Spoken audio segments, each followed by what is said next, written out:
Before there was history, there were stories, and one man dared to weave them into truth.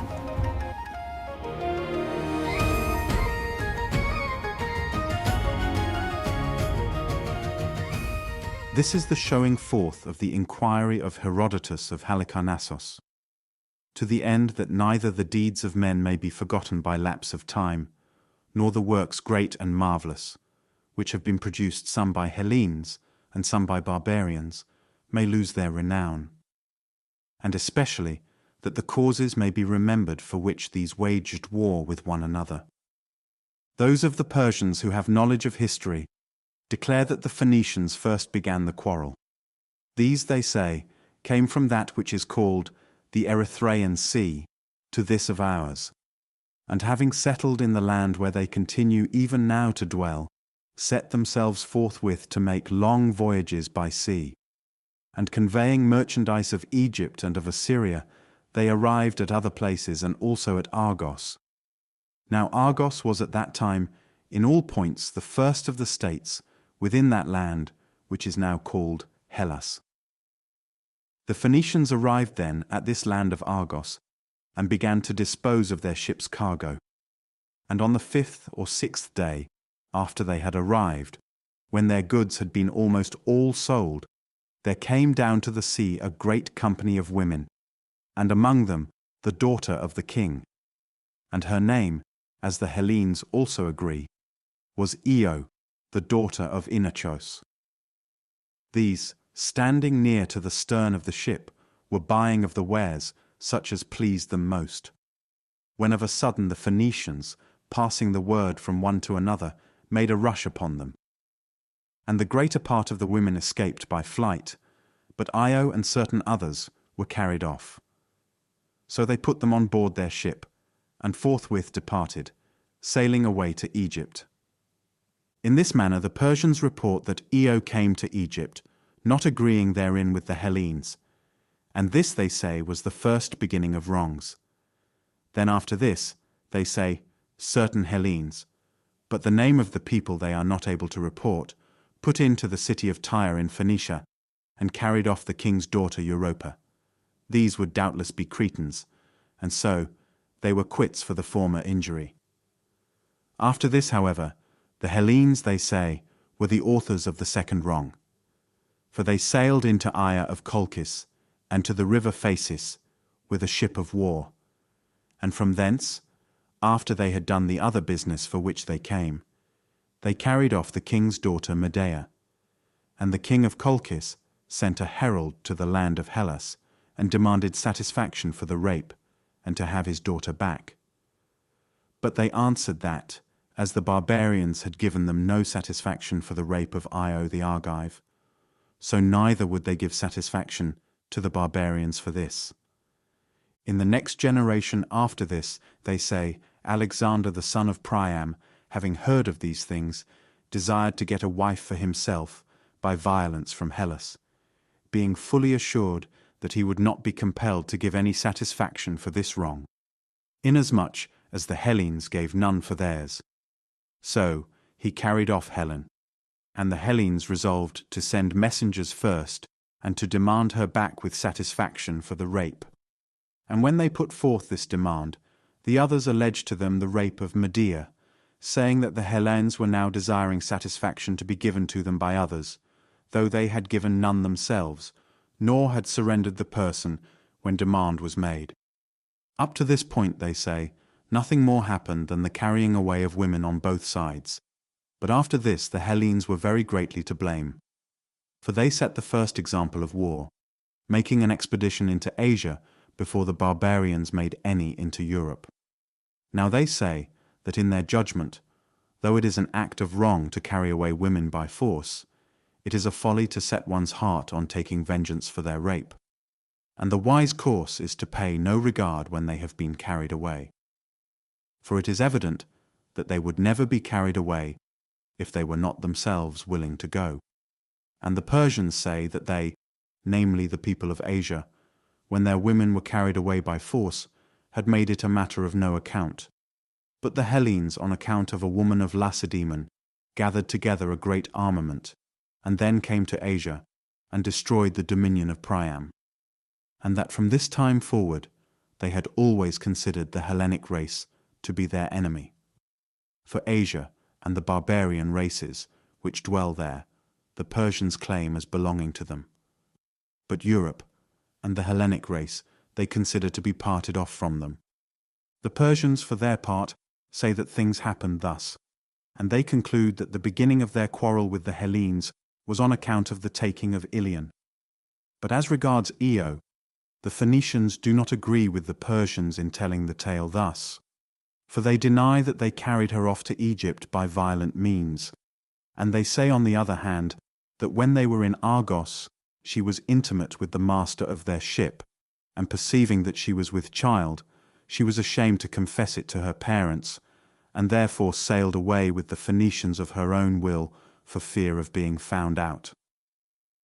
These are the tales told by the Persians and the Phoenicians severally. And concerning these things, I am not going to say that they happened thus or thus. But when I have pointed to the man who first within my own knowledge began to commit wrong against the Hellenes, I shall go forward further with the story, giving an account of the cities of men, small as well as great. For those which in old times were great have for the most part become small, while those that were in my own time great used in former times to be small. So then, since I know that human prosperity never continues steadfast, I shall make mention of both indifferently. Croesus was Lydian by race, the son of Alyattes, and ruler of the nations which dwell on this side of the river Halys, which river, flowing from the south between the Syrians and the Paphlagonians, runs out towards the north wind into that sea which is called the Euxine. This Croesus, first of all the barbarians of whom we have knowledge, subdued certain of the Hellenes and forced them to pay tribute, while others he gained over and made them his friends. Those whom he subdued were the Ionians, the Aeolians, and the Dorians who dwell in Asia, and those whom he made his friends were the Lacedaemonians. But before the reign of Croesus all the Hellenes were free, for the expedition of the Cimmerians, which came upon Ionia before the time of Croesus, was not a conquest of the cities, but a plundering incursion only. Now the supremacy which had belonged to the Heracleidae came to the family of Croesus, called Myrmnadae, in the following manner. Candaules, whom the Hellenes call Myrsilos, was ruler of Sardis, and a descendant of Alcaios, son of Heracles. For Agron, the son of Ninos, the son of Belos, the son of Alcaios, was the first of the Heracleidae who became king of Sardis, and Candaules the son of Myrsos was the last. But those who were kings over this land before Agron were descendants of Lydos, the son of Attis, whence this whole nation was called Lydian, having been before called Maeonian. From these the Heracleidae, descended from Heracles, and the slave girl of Aardanos, obtained the government, being charged with it by reason of an oracle. And they reigned for 22 generations of men, 505 years, handing on the power from father to son, till the time of Candaules the son of Myrsos. This Candaules then of whom I speak had become passionately in love with his own wife, and having become so, he deemed that his wife was fairer by far than all other women, and thus deeming to Gyges the son of Daskylos, for he of all his spearmen was the most pleasing to him. To this Gyges, I say, he used to impart as well the more weighty of his affairs, as also the beauty of his wife, praising it above measure. And after no long time, since it was destined that evil should happen to Candaules, he said to Gyges as follows: Gyges, I think that thou dost not believe me when I tell thee of the beauty of my wife. For it happens that men's ears are less apt of belief than their eyes. Contrive therefore means by which thou mayest look upon her naked. But he cried aloud and said, Master, what word of unwisdom is this which thou dost utter, bidding me look upon my mistress naked? When a woman puts off her tunic, she puts off her modesty also. Moreover, of old time, those fair sayings have been found out by men, from which we ought to learn wisdom. And of these one is this, that each man should look on his own. But I believe indeed that she is of all women the fairest, and I entreat thee not to ask of me that which it is not lawful for me to do." With such words as these he resisted, fearing lest some evil might come to him from this. But the king answered him thus: "Be of good courage, Gyges, and have no fear either of me, that I am saying these words to try thee, or of my wife, lest any harm may happen to thee from her. For I will contrive it so from the first that she shall not even perceive that she has been seen by thee. I will place thee in the room where we sleep, behind the open door. And after I have gone in, my wife also will come to lie down. Now there is a seat near the entrance of the room, and upon this she will lay her garments, as she takes them off one by one. And so thou wilt be able to gaze upon her at full leisure. And when she goes from the chair to the bed, and thou shalt be behind her back, then let it be thy part to take care that she sees thee not as thou goest through the door." He then, since he might not avoid it, gave consent, and Candoles, when he considered that it was time to rest, led Gyges to the chamber. And straightway after this the woman also appeared. And Gyges looked upon her after she came in, and as she laid down her garments, and when she had her back turned towards him, as she went to the bed, then he slipped away from his hiding place, and was going forth. And as he went out, the woman caught sight of him, and perceiving that which had been done by her husband, she did not cry out, though struck with shame.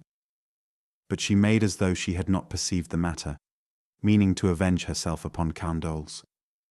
For among the Lydians, as also among most other barbarians, it is a shame even for a man to be seen naked. At the time then she kept silence, as I say, and made no outward sign. But as soon as day had dawned, and she made ready those of the servants whom she perceived to be the most attached to herself, and after that she sent to summon Gyges. He then, not supposing that anything of that which had been done was known to her, came upon her summons, for he had been accustomed before to go whenever the queen summoned him. And when Gyges was come, the woman said to him these words: "There are now 2 ways open to thee, Gyges, and I give thee the choice, which of the 2 thou wilt prefer to take. Either thou must slay Candoles, and possess both me and the kingdom of Lydia, or thou must thyself here on the spot be slain, so that thou mayest not in future, by obeying Candoles in all things, see that which thou shouldest not. Either he must die who formed this design, or thou who hast looked upon me naked and done that which is not accounted lawful." For a time then Gyges was amazed at these words, and afterwards he began to entreat her that she would not bind him by necessity to make such a choice. Then, however, as he could not prevail with her, but saw that necessity was in truth set before him either to slay his master, or to be himself slain by others, he made the choice to live himself. And he inquired further as follows: "Since thou dost compel me to take my master's life against my own will, let me hear from thee also what is the manner in which we shall lay hands upon him." And she answering said, "From that same place shall the attempt be where he displayed me naked, and we will lay hands upon him as he sleeps." So after they had prepared the plot, when night came on, for Gyges was not let go, nor was there any way of escape for him, but he must either be slain himself or slay Candoles, he followed the woman to the bedchamber, and she gave him a dagger and concealed him behind that very same door. Then afterwards, while Candoles was sleeping, Gyges came privily up to him and slew him, and he obtained both his wife and his kingdom. Of him, moreover, Archilochos the Parian, who lived about that time, made mention in a trimeter iambic verse. He obtained the kingdom, however, and was strengthened in it by means of the oracle at Delphi. For when the Lydians were angry because of the fate of Candoles and had risen in arms, a treaty was made between the followers of Gyges and the other Lydians to this effect, that if the oracle should give answer, that he was to be king of the Lydians, he should be king, and if not, he should give back the power to the sons of Heracles. So the oracle gave answer, and Gyges accordingly became king. Yet the Pythian prophetess said this also, that vengeance for the Heraclidae should come upon the descendants of Gyges in the 5th generation. Of this oracle, the Lydians and their kings made no account until it was in fact fulfilled. Thus the Myrmidai obtained the government, having driven out from it the Heraclidae. And Gyges, when he became ruler, sent votive offerings to Delphi not a few. For of all the silver offerings at Delphi, his are more in number than those of any other man.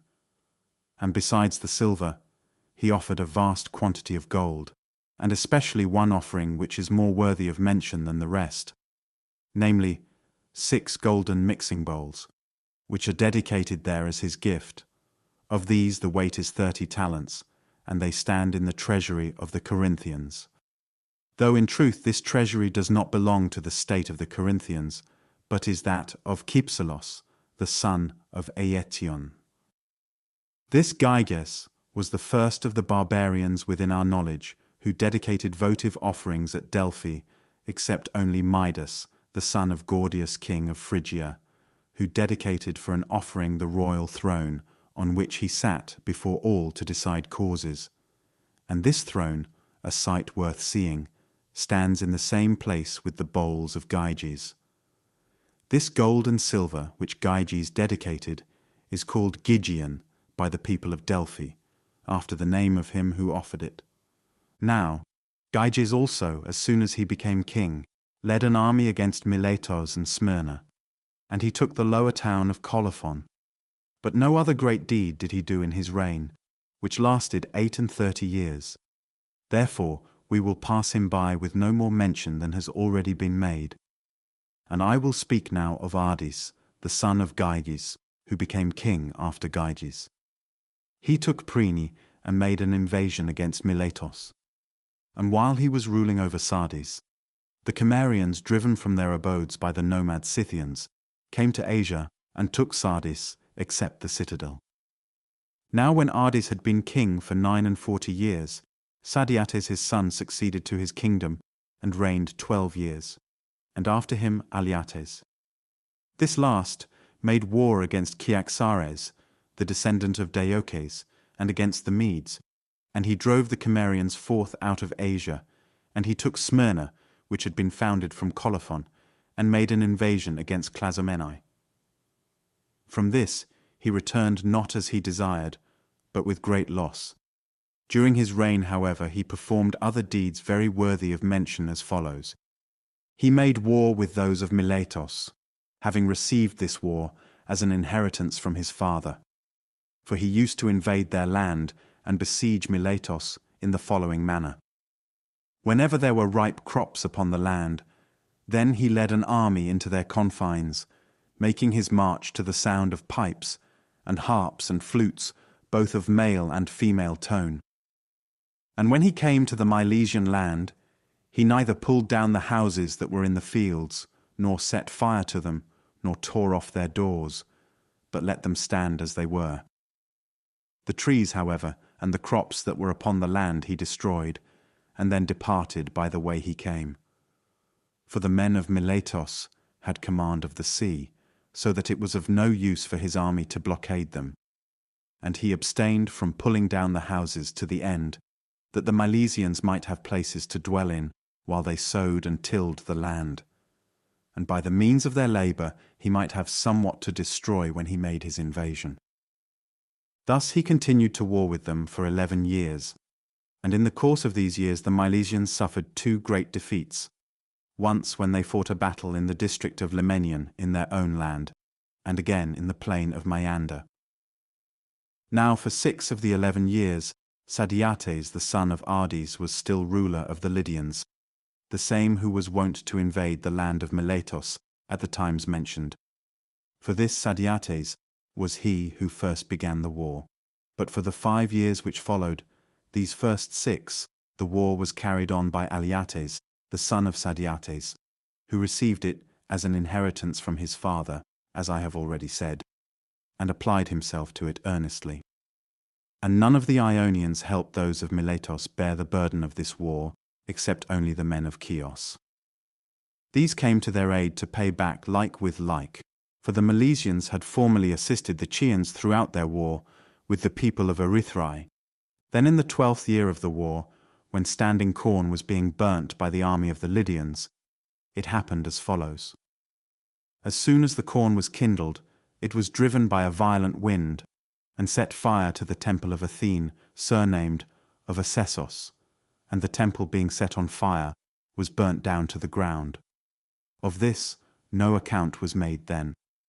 But afterwards, when the army had returned to Sardis, Alyattes fell sick, and as his sickness lasted long, he sent messengers to inquire of the oracle at Delphi, either being advised to do so by someone, or because he himself thought it best to send and inquire of the god concerning his sickness.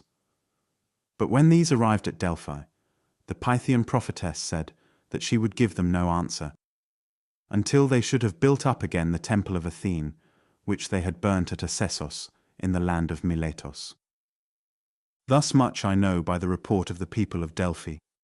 But the Milesians add to this, that Periander, the son of Kypselos, being a special guest friend of Thrasybulus, the then despot of Miletos, heard of the oracle which had been given to Alyattes, and sending a messenger told Thrasybulus, in order that he might have knowledge of it beforehand, and take such counsel as the case required.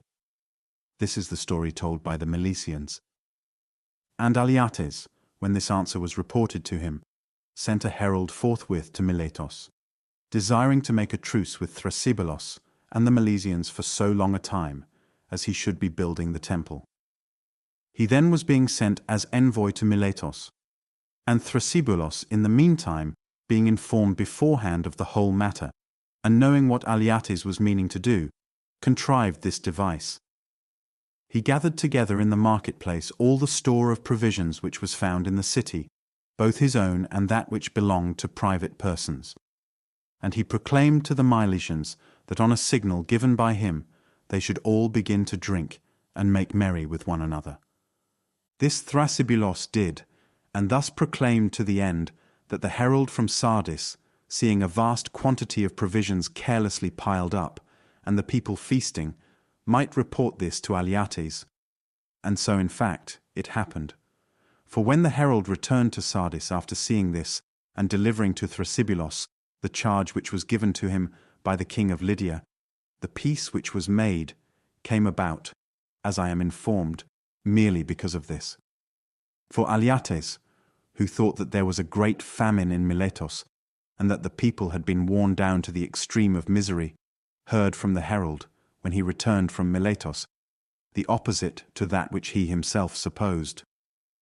And after this, the peace was made between them on condition of being guest friends and allies to one another, and Alyattes built 2 temples to Athene at Asessos in place of one, and himself recovered from his sickness. With regard then to the war waged by Alyattes with the Milesians and Thrasybulus, things went thus. As for Periander, the man who gave information about the oracle to Thrasybulus, he was the son of Kypselos and despot of Corinth.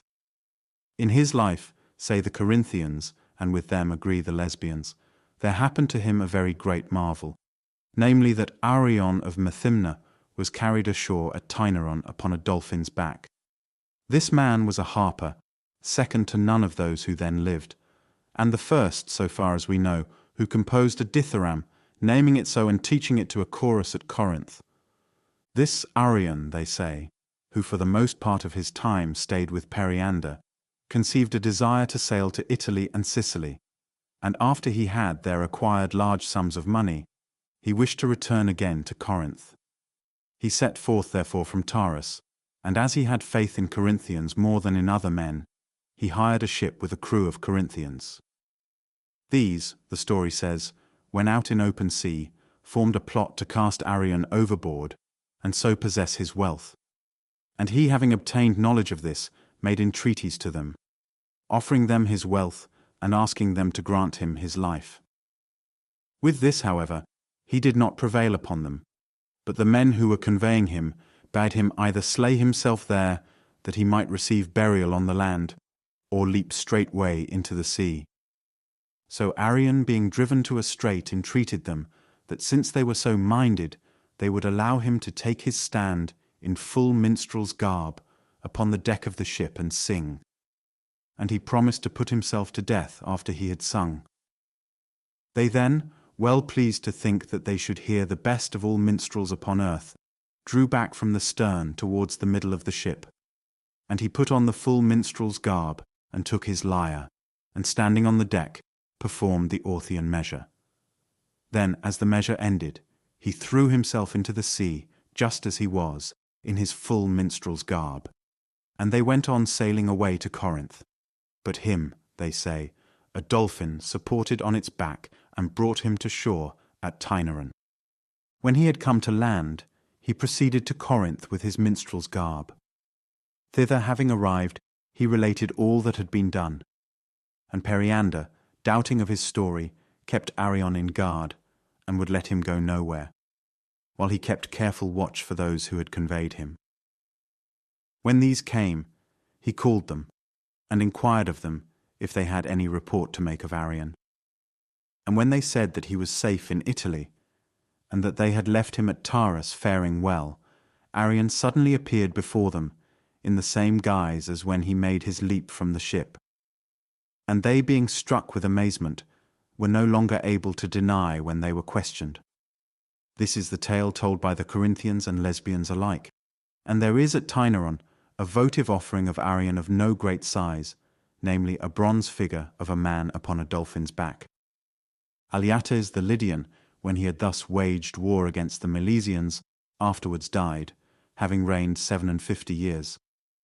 This king, when he recovered from his sickness, dedicated a votive offering at Delphi, being the second of his house who had so done, namely a great mixing bowl of silver, with a stand for it of iron welded together, which last is a sight worth seeing above all the offerings at Delphi and the work of Glaukos the Chian, who of all men first found out the art of welding iron.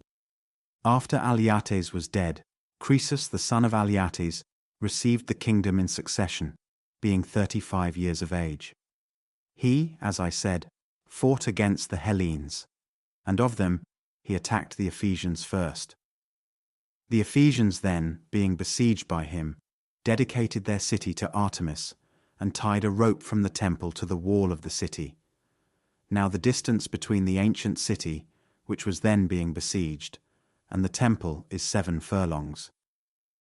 These, I say, were the first upon whom Croesus laid hands, but afterwards he did the same to the other Ionian and Aeolian cities one by one, alleging against them various causes of complaint, and making serious charges against those in whose cases he could find serious grounds, while against others of them he charged merely trifling offences. Then when the Hellenes in Asia had been conquered and forced to pay tribute, he designed next to build for himself ships and to lay hands upon those who dwelt in the islands. And when all was prepared for his building of ships, they say that Bias of Prena, or according to another account Pittacus of Mytilene, came to Sardis, and being asked by Croesus whether there was any new thing doing in Hellas, brought to an end his building of ships by this saying, "O king," said he, "the men of the islands are hiring a troop of 10,000 horse, and with this they mean to march to Sardis and fight against thee." And Croesus, supposing that what he reported was true, said, "May the gods put it into the minds of the dwellers of the islands to come with horses against the sons of the Lydians." And he answered and said, "O king, I perceive that thou dost earnestly desire to catch the men of the islands on the mainland riding upon horses, and it is not unreasonable that thou shouldest wish for this. What else, however, thinkest thou the men of the islands desire and have been praying for ever since the time they heard that thou wert about to build ships against them, than that they might catch the Lydians upon the sea, so as to take vengeance upon thee for the Hellenes who dwell upon the mainland, whom thou dost hold enslaved?" Croesus, they say, was greatly pleased with this conclusion, and obeying his suggestion, for he judged him to speak suitably, he stopped his building of ships, and upon that he formed a friendship with the Ionians dwelling in the islands. As time went on, when nearly all those dwelling on this side the river Halys had been subdued, for except the Cilicians and Lycians, Croesus subdued, and kept under his rule all the nations, that is to say Lydians, Phrygians, Mysians, Mariandyni, Calibians, Paphlagonians, Thracians both Thynian and Bithynian, Carians, Ionians, Dorians, Aeolians, and Pamphylians.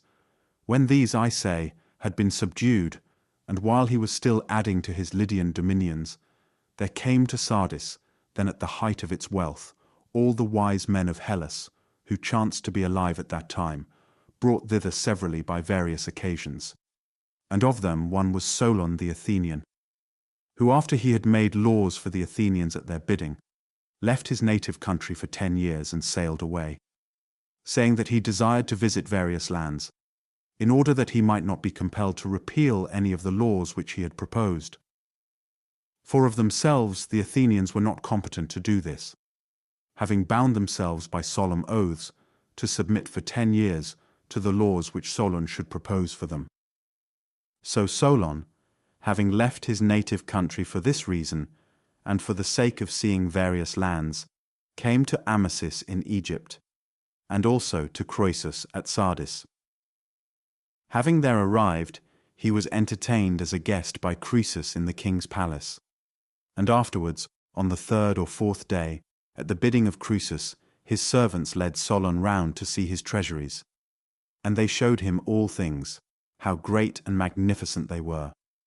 And after he had looked upon them all and examined them as he had occasion, Croesus asked him as follows: Athenian guest, much report of thee has come to us, both in regard to thy wisdom and thy wanderings, how that in thy search for wisdom thou hast traversed many lands to see them. Now therefore a desire has come upon me to ask thee whether thou hast seen any whom thou deemest to be of all men the most happy. This he asked, supposing that he himself was the happiest of men. But Solon, using no flattery but the truth only, said, Yes, O king, Telos the Athenian. And Croesus, marvelling at that which he said, asked him earnestly, In what respect dost thou judge Telos to be the most happy? And he said, Telos, in the first place, living while his native state was prosperous, had sons fair and good, and saw from all of them children begotten and living to grow up. And secondly, he had what with us is accounted wealth, and after his life a most glorious end. For when a battle was fought by the Athenians at Eleusis against the neighbouring people, he brought up supports and routed the foe, and there died by a most fair death. And the Athenians buried him publicly where he fell, and honoured him greatly. So when Solon had moved Croesus to inquire further by the story of Telos, recounting how many points of happiness he had, the king asked again whom he had seen proper to be placed next after this man, supposing that he himself would certainly obtain at least the second place. But he replied, Cleobis and Biton, for these, who were of Argos by race, possessed a sufficiency of wealth, and in addition to this, strength of body, such as I shall tell. Both equally had won prizes in the games, and moreover, the following tale is told of them. There was a feast of Hera among the Argives, and it was by all means necessary that their mother should be borne in a car to the temple. But since their oxen were not brought up in time from the field, the young men, barred from all else by lack of time, submitted themselves to the yoke and drew the wain, their mother being borne by them upon it. And so they brought it on for 45 furlongs and came to the temple. Then after they had done this and had been seen by the assembled crowd, there came to their life a most excellent ending. And in this the deity declared that it was better for man to die than to continue to live. For the Argive men were standing round and extolling the strength of the young men, while the Argive women were extolling the mother to whose lot it had fallen to have such sons. And the mother, being exceedingly rejoiced, both by the deed itself and by the report made of it, took her stand in front of the image of the goddess, and prayed that she would give to Cleobis and Biton her sons, who had honored her greatly, that gift which is best for man to receive. And after this prayer, when they had sacrificed and feasted, the young men lay down to sleep within the temple itself, and never rose again, but were held bound in this last end. And the Argives made statues in the likeness of them, and dedicated them as offerings at Delphi, thinking that they had proved themselves most excellent. Thus Solon assigned the second place in respect of happiness to these. And Croesus was moved to anger and said, Athenian guest, hast thou then so cast aside our prosperous state as worth nothing, that thou dost prefer to us even men of private station? And he said, Croesus, thou art inquiring about human fortunes of one who well knows that the deity is altogether envious and apt to disturb our lot. For in the course of long time a man may see many things which he would not desire to see, and suffer also many things which he would not desire to suffer. The limit of life for a man I lay down at 70 years, and these 70 years give 25,200 days, not reckoning for any intercalated month.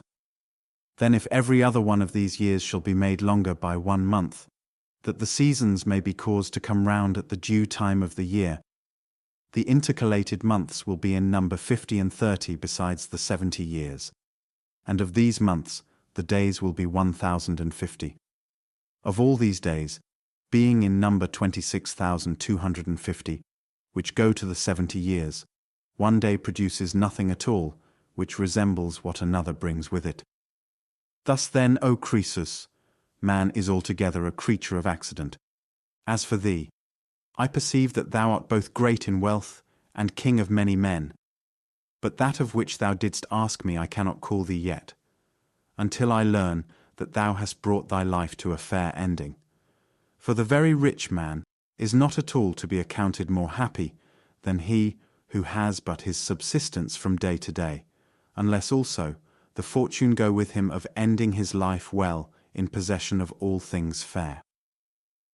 For many very wealthy men are not happy, while many who have but a moderate living are fortunate. And in truth, the very rich man who is not happy has 2 advantages only as compared with the poor man who is fortunate, whereas this latter has many as compared with the rich man who is not happy. The rich man is able better to fulfill his desire, and also to endure a great calamity if it fall upon him, whereas the other has advantage over him in these things which follow. He is not indeed able equally with the rich man to endure a calamity or to fulfill his desire, but these his good fortune keeps away from him, while he is sound of limb, free from disease, untouched by suffering, the father of fair children, and himself of comely form. And if in addition to this he shall end his life well, he is worthy to be called that which thou seekest, namely, a happy man. But before he comes to his end, it is well to hold back, and not to call him yet happy, but only fortunate. Now to possess all these things together is impossible for one who is mere man, just as no single land suffices to supply all things for itself. But one thing it has, and another it lacks, and the land that has the greatest number of things is the best. So also in the case of a man, no single person is complete in himself, for one thing he has, and another he lacks. But whosoever of men continues to the end in possession of the greatest number of these things, and then has a gracious ending of his life, he is by me accounted worthy, O king, to receive this name. But we must of everything examine the end, and how it will turn out at the last, for to many God shows but a glimpse of happiness, and then plucks them up by the roots, and overturns them. Thus saying, he refused to gratify Croesus, who sent him away from his presence, holding him in no esteem, and thinking him utterly senseless, in that he passed over present good things, and bade men look to the end of every matter. After Solon had departed, a great retribution from God came upon Croesus, probably because he judged himself to be the happiest of all men. First there came and stood by him a dream, which showed to him the truth of the evils that were about to come to pass in respect of his son. Now Croesus had 2 sons, of whom one was deficient, seeing that he was deaf and dumb, while the other far surpassed his companions of the same age in all things. And the name of this last was Attis. As regards this Attis, then, the dream signified to Croesus that he should lose him by the blow of an iron spear point. And when he rose up from sleep and considered the matter with himself, he was struck with fear on account of the dream. And first he took for his son a wife. And whereas his son had been wont to lead the armies of the Lydians, he now no longer sent him forth anywhere on any such business. And the javelins and lances and all such things which men use for fighting, he conveyed out of the men's apartments and piled them up in the inner bedchambers, for fear lest something hanging up might fall down upon his son. Then, while he was engaged about the marriage of his son, there came to Sardis a man under a misfortune, and with hands not clean, a Phrygian by birth, and of the royal house. This man came to the house of Croesus, and according to the customs which prevail in that land, made request that he might have cleansing. And Croesus gave him cleansing. Now the manner of cleansing among the Lydians is the same, almost as that which the Hellenes use. So when Croesus had done that which was customary, he asked of him whence he came and who he was, saying as follows: Man, who art thou, and from what region of Phrygia didst thou come to sit upon my hearth? And whom of men or women didst thou slay? And he replied, O king, I am the son of Gordius, the son of Midas, and I am called Adrastos, and I slew my own brother against my will, and therefore am I here, having been driven forth by my father and deprived of all that I had. And Croesus answered thus: Thou art, as it chances, the offshoot of men who are our friends, and thou hast come to friends, among whom thou shalt want of nothing, so long as thou shalt remain in our land. And thou wilt find it most for thy profit to bear this misfortune as lightly as may be. So he had his abode with Croesus. During this time there was produced in the Mysian Olympos a boar of monstrous size. This, coming down from the mountain aforesaid, ravaged the fields of the Mysians, and although the Mysians went out against it often, yet they could do it no hurt, but rather received hurt themselves from it. So at length messengers came from the Mysians to Croesus and said, O king, there has appeared in our land a boar of monstrous size, which lays waste our fields, and we, desiring eagerly to take it, are not able. Now therefore we ask of thee to send with us thy son, and also a chosen band of young men with dogs, that we may destroy it out of our land. Thus they made request, and Croesus, calling to mind the words of the dream, spoke to them as follows: As touching my son, make no further mention of him in this matter, for I will not send him with you, seeing that he is newly married, and is concerned now with the affairs of his marriage. But I will send with you chosen men of the Lydians, and the whole number of my hunting dogs. And I will give command to those who go, to be as zealous as may be, in helping you to destroy the wild beast out of your land.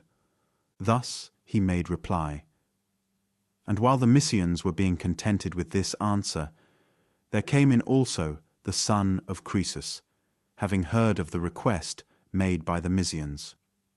And when Croesus said that he would not send his son with them, the young man spoke as follows: My father, in times past, the fairest and most noble part was allotted to us, to go out continually to wars and to the chase, and so have good repute.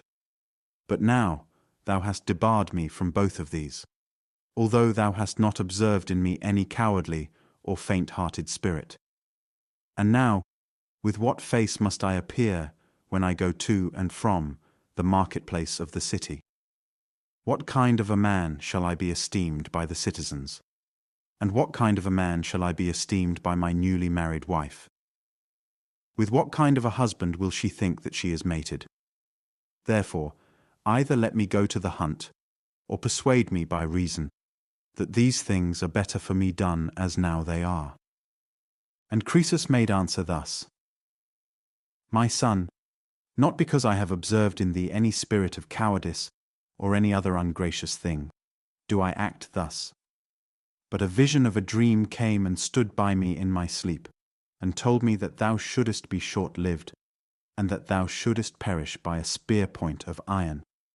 With thought of this vision, therefore, I both urged on this marriage for thee, and I refuse now to send thee upon the matter which is being taken in hand, having a care of thee that I may steal thee from thy fate, at least for the period of my own life, if by any means possible for me to do so. For thou art, as it chances, my only son. The other I do not reckon as one, seeing that he is deficient in hearing. The young man made answer thus: It may well be forgiven in thee, O my father, that thou shouldest have a care of me after having seen such a vision. But that which thou dost not understand, and in which the meaning of the dream has escaped thee, it is right that I should expound to thee. Thou sayest, the dream declared, that I should end my life by means of a spear point of iron. But what hands has a boar, or what spear point of iron, of which thou art afraid? If the dream had told thee that I should end my life by a tusk, or any other thing which resembles that, it would be right for thee doubtless to do as thou art doing. But it said, by a spear point. Since therefore our fight will not be with men, let me now go. Croesus made answer: My son, thou dost partly prevail with me by declaring thy judgment about the dream. Therefore, having been prevailed upon by thee, I change my resolution and allow thee to go to the chase. Having thus said, Croesus went to summon Adrastos the Phrygian, and when he came, he addressed him thus: Adrastos, when thou wast struck with a grievous misfortune, with which I reproach thee not, I cleansed thee, and I have received thee into my house, supplying all thy costs. Now therefore, since having first received kindness from me, thou art bound to requite me with kindness, I ask of thee to be the protector of my son, who goes forth to the chase, lest any evil robbers come upon you by the way to do you harm. And besides this, thou too oughtest to go, where thou mayest become famous by thy deeds, for it belongs to thee, as an inheritance from thy fathers, so to do, and moreover, thou hast strength for it.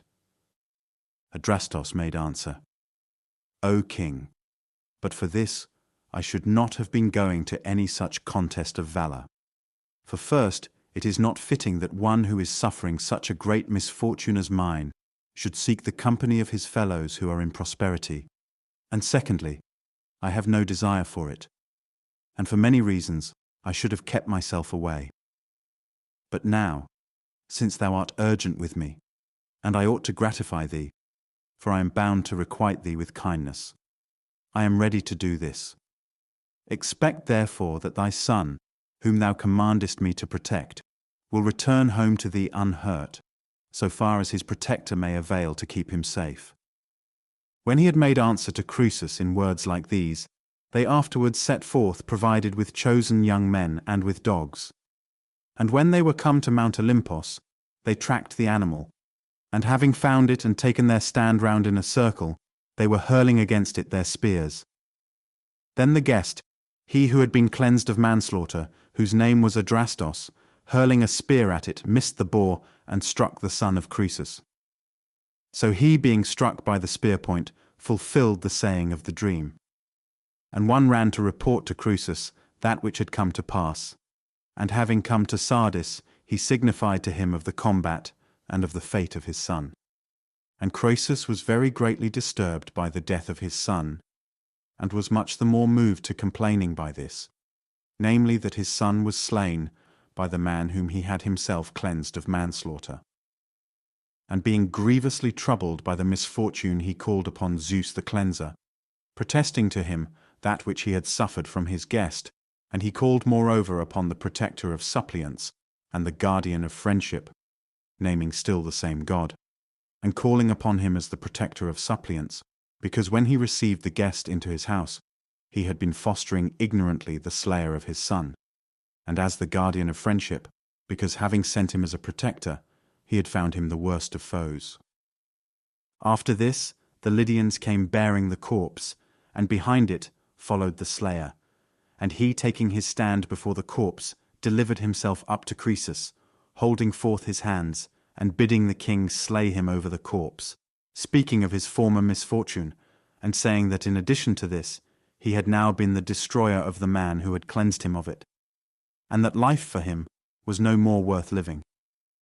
But Croesus, hearing this, pitied Adrastos, although he was himself suffering so great an evil of his own, and said to him, "Guest, I have already received from thee all the satisfaction that is due, seeing that thou dost condemn thyself to suffer death, and not thou alone art the cause of this evil, except in so far as thou wert the instrument of it against thine own will, but someone, as I suppose, of the gods, who also long ago signified to me that which was about to be."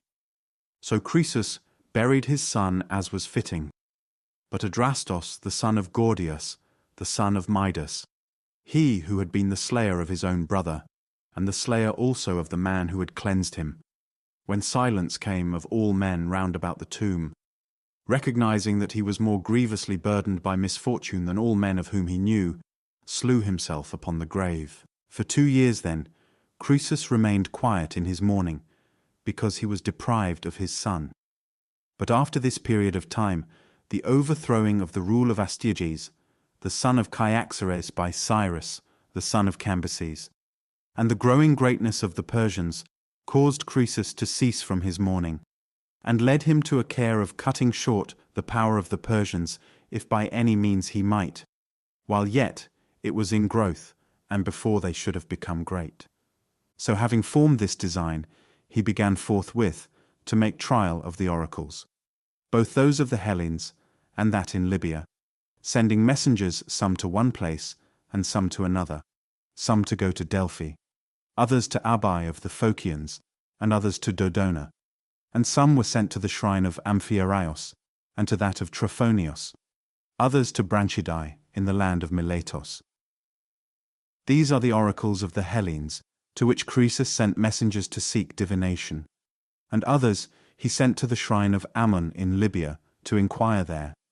Now he was sending the messengers abroad to the end that he might try the oracles and find out what knowledge they had, so that, if they should be found to have knowledge of the truth, he might send and ask them secondly whether he should attempt to march against the Persians. And to the Lydians, whom he sent to make trial of the oracles, he gave charge as follows: that from the day on which they set out from Sardis, they should reckon up the number of the days following, and on the 100th day they should consult the oracles, asking what Croesus the son of Aliates, king of the Lydians, chanced then to be doing. And whatever the oracles severally should prophesy, this they should cause to be written down and bear it back to him. Now what the other oracles prophesied is not by any reported, but at Delphi, so soon as the Lydians entered the sanctuary of the temple to consult the god, and asked that which they were commanded to ask, the Pythian prophetess spoke thus in hexameter measure: "But the number of sand I know, and the measure of drops in the ocean. The dumb man I understand, and I hear the speech of the speechless. And there hath come to my soul the smell of a strong-shelled tortoise, boiling in cauldron of bronze, and the flesh of a lamb mingled with it. Under it bronze is laid, it hath bronze as a clothing upon it." When the Pythian prophetess had uttered this oracle, the Lydians caused the prophecy to be written down, and went away at once to Sardis. And when the rest also who had been sent round were there arrived with the answers of the oracles, then Croesus unfolded the writings one by one, and looked upon them. And at first none of them pleased him, but when he heard that from Delphi, forthwith he did worship to the god, and accepted the answer, judging that the oracle at Delphi was the only true one, because it had found out what he himself had done. For when he had sent to the several oracles his messengers to consult the gods, keeping well in mind the appointed day, he contrived the following device. He thought of something which it would be impossible to discover or to conceive of, and cutting up a tortoise and a lamb, he boiled them together himself in a cauldron of bronze, laying a cover of bronze over them. This then was the answer given to Croesus from Delphi. And as regards the answer of Amphiaraos, I cannot tell what he replied to the Lydians after they had done the things customary in his temple. For there is no record of this any more than of the others, except only that Croesus thought that he also possessed a true oracle. After this, with great sacrifices, he endeavored to win the favor of the god at Delphi. For of all the animals that are fit for sacrifice, he offered 3,000 of each kind, and he heaped up couches overlaid with gold, and overlaid with silver, and cups of gold, and robes of purple, and tunics, making of them a great pyre, and this he burnt up, hoping by these means the more to win over the god to the side of the Lydians. And he proclaimed to all the Lydians that every one of them should make sacrifice with that which each man had. And when he had finished the sacrifice, he melted down a vast quantity of gold, and of it he wrought half plinths, making them 6 palms in length, and 3 in breadth, and in height 1 palm. And their number was 117. Of these 4 were of pure gold, weighing 2 talents and a half each, and others of gold, alloyed with silver, weighing 2 talents. And he caused to be made also an image of a lion of pure gold, weighing 10 talents. Which lion, when the temple of Delphi was being burnt down, fell from off the half plinths, for upon these it was set, and is placed now in the treasury of the Corinthians, weighing 6 talents and a half, for 3 talents and a half were melted away from it. So Croesus, having finished all these things, sent them to Delphi, and with them these besides, 2 mixing bowls of great size, one of gold, and the other of silver, of which the golden bowl was placed on the right hand, as one enters the temple, and the silver on the left. But the places of these also were changed, after the temple was burnt down, and the golden bowl is now placed in the treasury of the people of Clazomenae, weighing 8.5 talents and 12 pounds over, while the silver one is placed in the corner of the vestibule, and holds 600 amphors, being filled with wine by the Delphians on the feast of the Theophania. This the people of Delphi say is the work of Theodoros the Samian, and as I think rightly, for it is evident to me that the workmanship is of no common kind. Moreover, Croesus sent 4 silver wine jars, which stand in the treasury of the Corinthians, and 2 vessels for lustral water, one of gold and the other of silver, of which the gold one is inscribed from the Lacedaemonians, who say that it is their offering. Therein, however, they do not speak rightly. For this also is from Croesus, but one of the Delphians wrote the inscription upon it, desiring to gratify the Lacedaemonians. And his name I know, but will not make mention of it. The boy through whose hand the water flows is from the Lacedaemonians, but neither of the vessels for lustral water.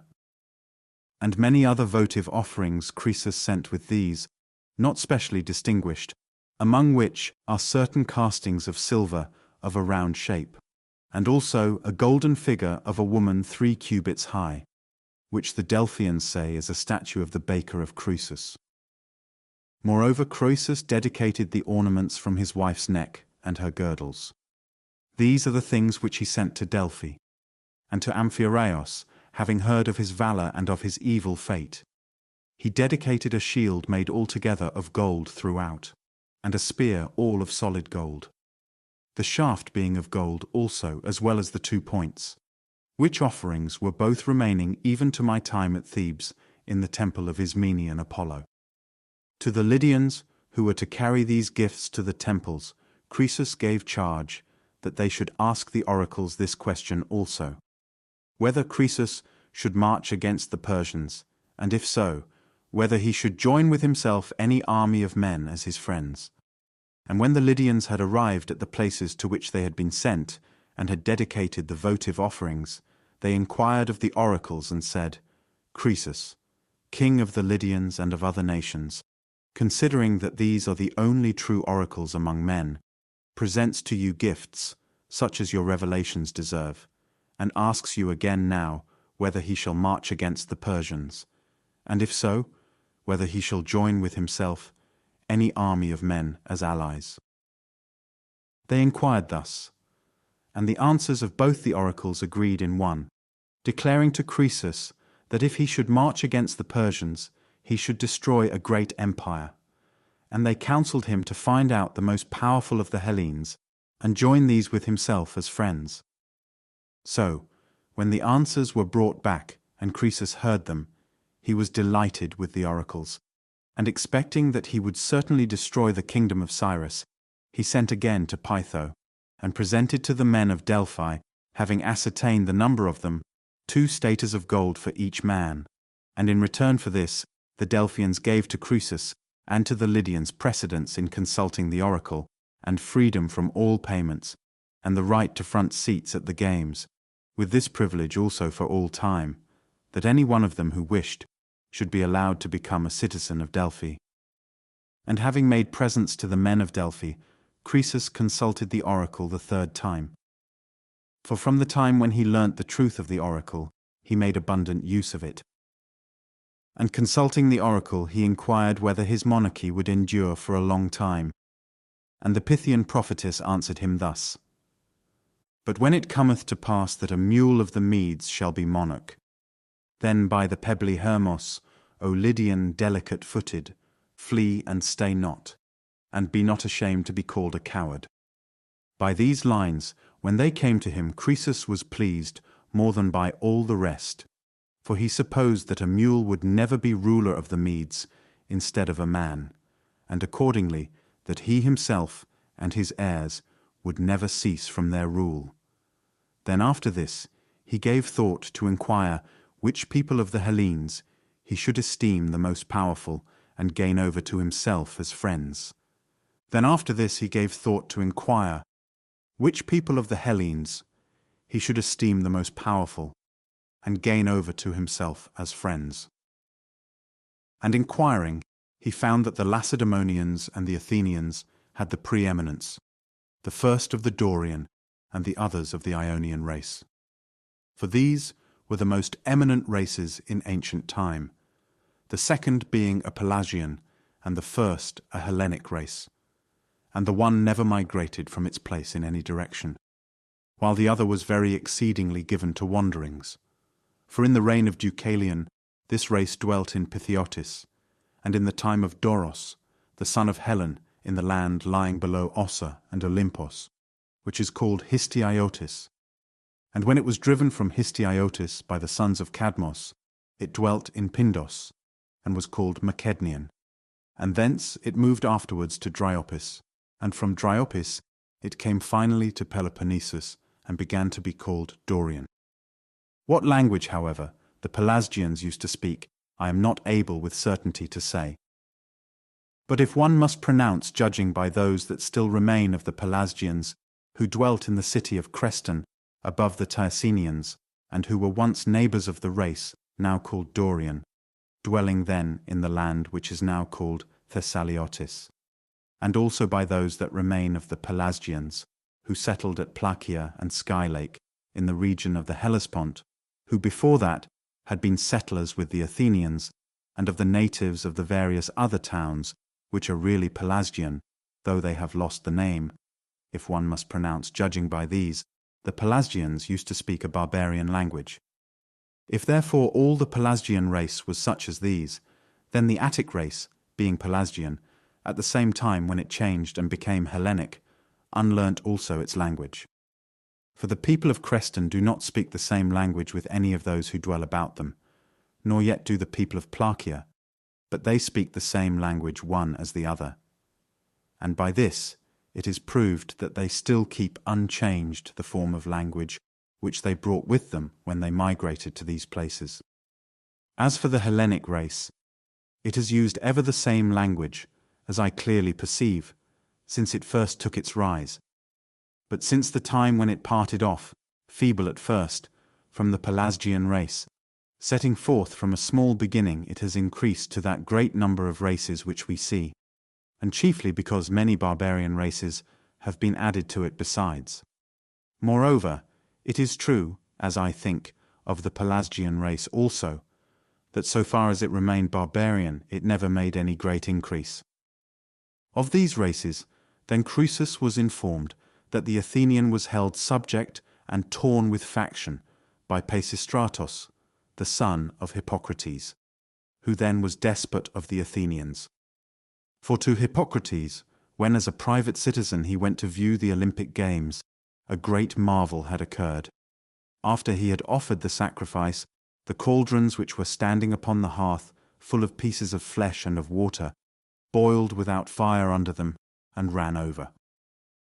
And Chilon, the Lacedaemonian, who chanced to have been present and to have seen the marvel, advised Hippocrates first not to bring into his house a wife to bear him children, and secondly, if he happened to have one already, to dismiss her, and if he chanced to have a son, to disown him. When Chilon had thus recommended, Hippocrates, they say, was not willing to be persuaded, and so there was born to him afterwards this Peisistratos, who, when the Athenians of the shore were at feud with those of the plain, Megacles the son of Alcmaeon being leader of the first faction, and Lycurgos the son of Aristolades of that of the plain, aimed at the despotism for himself and gathered a third party. So then, after having collected supporters and called himself leader of the men of the mountain lands, he contrived a device as follows. He inflicted wounds upon himself and upon his mules, and then drove his car into the marketplace, as if he had just escaped from his opponents, who, as he alleged, had desired to kill him when he was driving into the country. And he asked the commons that he might obtain some protection from them, for before this he had gained reputation in his command against the Megarians, during which he took Nisaea and performed other signal service. And the commons of the Athenians, being deceived, gave him those men chosen from the dwellers in the city, who became not indeed the spearmen of Peisistratos, but his clubmen, for they followed behind him bearing wooden clubs. And these made insurrection with Peisistratos, and obtained possession of the Acropolis. Then Peisistratos was ruler of the Athenians, not having disturbed the existing magistrates, nor changed the ancient laws. But he administered the state under that constitution of things which was already established, ordering it fairly and well. However, no long time after this the followers of Megacles and those of Lycurgos joined together and drove him forth. Thus Peisistratos had obtained possession of Athens for the first time, and thus he lost the power before he had it firmly rooted. But those who had driven out Peisistratos became afterwards at feud with one another again. And Megacles, harassed by the party strife, sent a message to Peisistratos asking whether he was willing to have his daughter to wife on condition of becoming despot. And Peisistratos, having accepted the proposal and made an agreement on these terms, they contrived with a view to his return a device, the most simple by far, as I think, that ever was practiced, considering at least that it was devised at a time when the Hellenic race had been long marked off from the barbarian as more skilful and further removed from foolish simplicity, and among the Athenians who are accounted the first of the Hellenes in ability. In the deme of Paeania there was a woman whose name was Phia, in height 4 cubits all but 3 fingers, and also fair of form.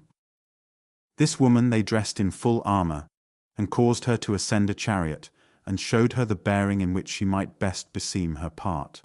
And so they drove to the city, having sent on heralds to run before them, who, when they arrived at the city, spoke that which had been commanded them, saying as follows: O Athenians, receive with favour Peisistratos, whom Athene herself, honouring him most of all men, brings back to her Acropolis.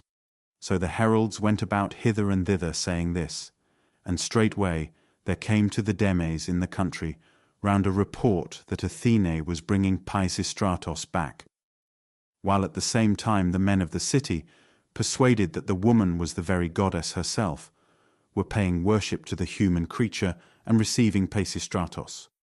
So having received back the despotism in the manner which has been said, Pisistratos, according to the agreement made with Megacles, married the daughter of Megacles.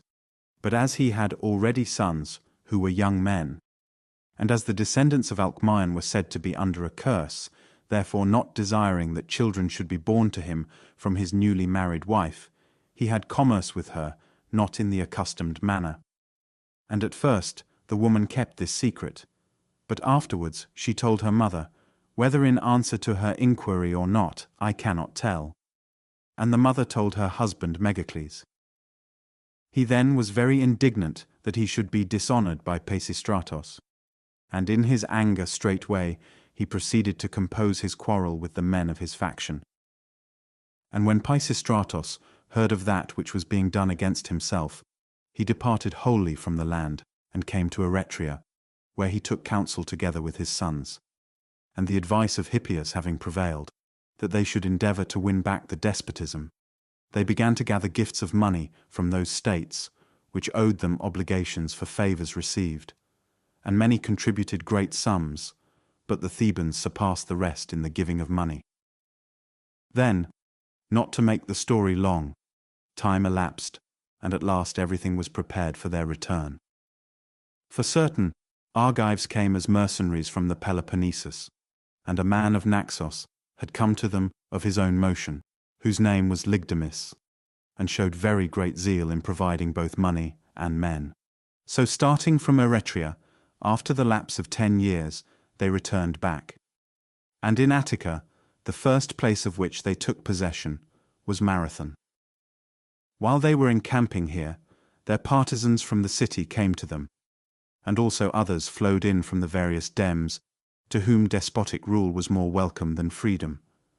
So these were gathering themselves together. But the Athenians in the city, so long as Pisistratos was collecting the money, and afterwards, when he took possession of Marathon, made no account of it. But when they heard that he was marching from Marathon towards the city, then they went to the rescue against him.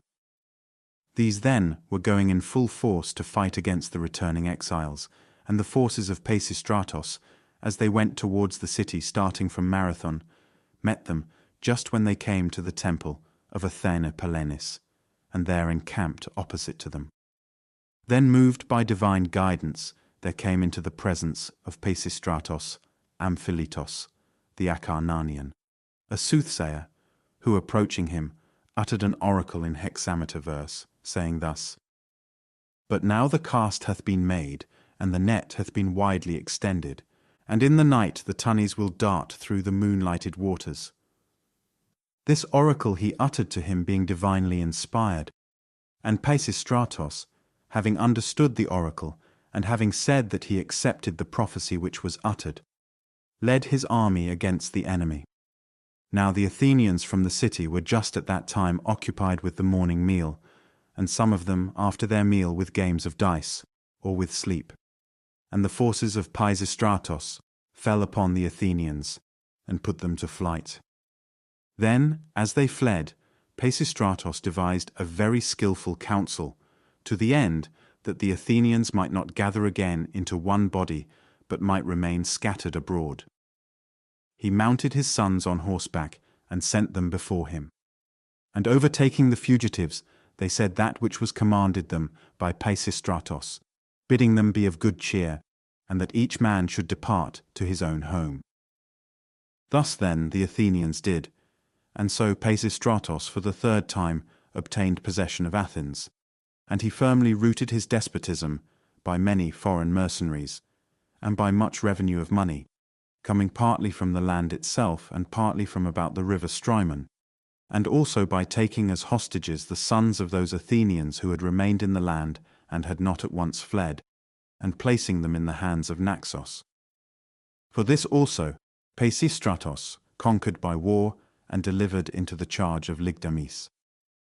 Moreover, besides this, he cleansed the island of Delos, in obedience to the oracles. And his cleansing was of the following kind. So far as the view from the temple extended, he dug up all the dead bodies which were buried in this part, and removed them to another part of Delos. So Pisistratos was despot of the Athenians, but of the Athenians some had fallen in the battle, and others of them with the sons of Alcmaeon were exiles from their native land. Such was the condition of things which Croesus heard was prevailing among the Athenians during this time. But as to the Lacedaemonians, he heard that they had escaped from great evils, and had now got the better of the Tegeans in the war.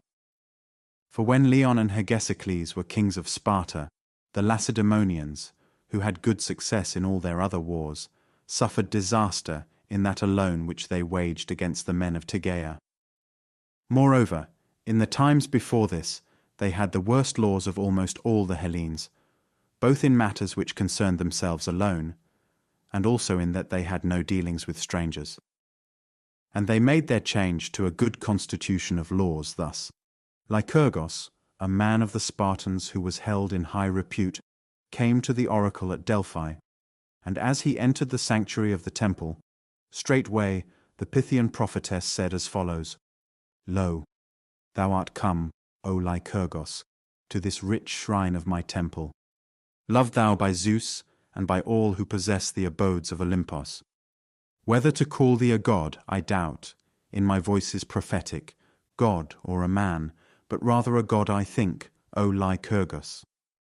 Some say, in addition to this, that the Pythian prophetess also set forth to him the order of things which is now established for the Spartans.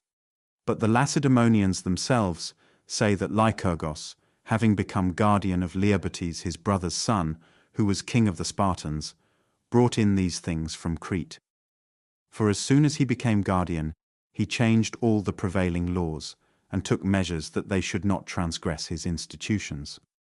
And after this, Lycurgus established that which appertained to war, namely enmities and tricads and common meals, and in addition to this, the ephors and the senate. Having changed thus, the Spartans had good laws, and to Lycurgus after he was dead they erected a temple, and they pay him great worship. So then, as might be supposed, with a fertile land, and with no small number of men dwelling in it, they straightway shot up, and became prosperous, and it was no longer sufficient for them to keep still. But presuming that they were superior in strength to the Arcadians, they consulted the oracle at Delphi respecting conquest of the whole of Arcadia. And the Pythian prophetess gave answer thus: The land of Arcadia thou askest me much, I refuse it. Many there are in Arcadian land, stout men eating acorns, these will prevent thee from this, but I am not grudging towards thee. Tegea beaten with sounding feet I will give thee to dance in, and a fair plain I will give thee to measure with line and divide it. When the Lacedaemonians heard report of this, they held off from the other Arcadians, and marched against the Tegeans with fetters in their hands, trusting to a deceitful oracle, and expecting that they would make slaves of the men of Tegea.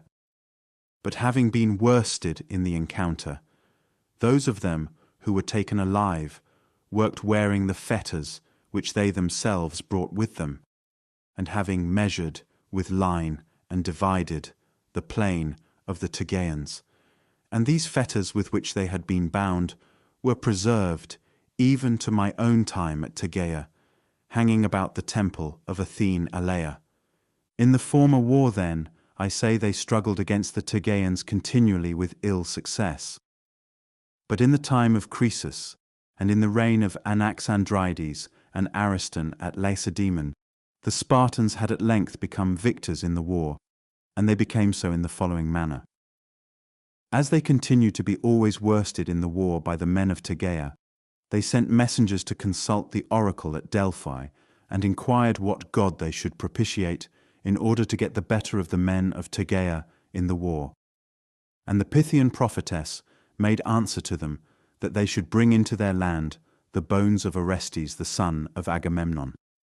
Then, as they were not able to find the grave of Orestes, they sent men again to go to the god and to inquire about the spot where Orestes was laid. And when the messengers who were sent asked this, the prophetess said as follows: Tegea there is in Arcadian land, in a smooth place founded, where there do blow two blasts by strong compulsion together. Stroke two there is, and stroke in return, and trouble on trouble. There Agamemnon's son in the life-giving earth is reposing. Him if thou bring with thee home of Tegea thou shalt be master. When the Lacedaemonians had heard this, they were none the less far from finding it out, though they searched all places, until the time that Lichas, one of those Spartans who are called well-doers, discovered it. Now the well-doers are of the citizens the eldest, who are passing from the ranks of the horsemen, in each year 5, and these are bound during that year in which they pass out from the horsemen, to allow themselves to be sent without ceasing to various places by the Spartan state. Lichas, then, being one of these, discovered it in Tegea by means both of fortune and ability. For as there were at that time dealings under truce with the men of Tegea, he had come to a forge there, and was looking at iron being wrought, and he was in wonder as he saw that which was being done. The smith therefore, perceiving that he marvelled at it, ceased from his work, and said, Surely, thou stranger of Lacedaemon, if thou hadst seen that which I once saw, thou wouldst have marvelled much, since now it falls out that thou dost marvel so greatly at the working of this iron. For I, desiring in this enclosure to make a well, lighted in my digging upon a coffin of 7 cubits in length, and not believing that ever there had been men larger than those of the present day, I opened it, and I saw that the dead body was equal in length to the coffin. Then, after I had measured it, I filled in the earth over it again. He then thus told him of that which he had seen, and the other, having thought upon that which was told, conjectured that this was Orestes, according to the saying of the oracle, forming his conjecture in the following manner. Whereas he saw that the smith had 2 pairs of bellows, he concluded that these were the winds spoken of, and that the anvil and the hammer were the stroke and the stroke in return, and that the iron which was being wrought was the trouble laid upon trouble, making comparison by the thought that iron has been discovered for the evil of mankind. Having thus conjectured, he came back to Sparta and declared the whole matter to the Lacedaemonians, and they brought a charge against him on a fictitious pretext and drove him out into exile. So having come to Tegea, he told the smith of his evil fortune and endeavoured to hire from him the enclosure. But at first he would not allow him to have it. At length, however, Lichas persuaded him, and he took up his abode there. And he dug up the grave, and gathered together the bones, and went with them away to Sparta. From that time, whenever they made trial of one another, the Lacedaemonians had much the advantage in the war. And by now they had subdued to themselves the greater part of Peloponnesus besides. Croesus, accordingly, being informed of all these things, was sending messengers to Sparta with gifts in their hands to ask for an alliance, having commanded them what they ought to say. And they, when they came, said, Croesus, king of the Lydians, and also of other nations, sent us hither, and saith as follows. O Lacedaemonians, whereas the god by an oracle bade me join with myself the Hellene as a friend. Therefore, since I am informed that ye are the chiefs of Hellas, I invite you according to the oracle, desiring to be your friend and your ally, apart from all guile and deceit. Thus did Croesus announce to the Lacedaemonians through his messengers, and the Lacedaemonians, who themselves also had heard of the oracle given to Croesus, were pleased at the coming of the Lydians, and exchanged oaths of friendship and alliance. For they were bound to Croesus also by some services rendered to them even before this time, since the Lacedaemonians had sent to Sardis and were buying gold there, with purpose of using it for the image of Apollo, which is now set up on Mount Thornax in the Lacedaemonian land. And Croesus, when they desired to buy it, gave it them as a gift. For this reason, therefore, the Lacedaemonians accepted the alliance, and also because he chose them as his friends, preferring them to all the other Hellenes. And not only were they ready themselves when he made his offer, but they caused a mixing bowl to be made of bronze, covered outside with figures round the rim, and of such a size as to hold 300 amphors, and this they conveyed, desiring to give it as a gift in return to Croesus. This bowl never came to Sardis, for reasons of which two accounts are given as follows. The Lacedaemonians say that when the bowl was on its way to Sardis and came opposite the land of Samos, the men of Samos, having heard of it, sailed out with ships of war and took it away. But the Samians themselves say that the Lacedaemonians, who were conveying the bowl, finding that they were too late, and hearing that Sardis had been taken, and Croesus was a prisoner, sold the bowl in Samos, and certain private persons bought it and dedicated it as a votive offering in the temple of Hera. And probably those who had sold it would say, when they returned to Sparta, that it had been taken from them by the Samians. Thus then, it happened about the mixing bowl. But meanwhile, Croesus, mistaking the meaning of the oracle, was making a march into Cappadocia, expecting to overthrow Cyrus and the power of the Persians. And while Croesus was preparing to march against the Persians, one of the Lydians, who even before this time was thought to be a wise man, but in consequence of this opinion got a very great name for wisdom among the Lydians, had advised Croesus as follows. The name of the man was Sandanis. O king, thou art preparing to march against men who wear breeches of leather, and the rest of their clothing is of leather also. And they eat food, not such as they desire, but such as they can obtain, dwelling in a land which is rugged. And moreover, they make no use of wine, but drink water. And no figs have they for dessert, nor any other good thing. On the one hand, if thou shalt overcome them, what wilt thou take away from them, seeing they have nothing? And on the other hand, if thou shalt be overcome, consider how many good things thou wilt lose. For once having tasted our good things, they will cling to them fast, and it will not be possible to drive them away. I, for my own part, feel gratitude to the gods that they do not put it into the minds of the Persians to march against the Lydians.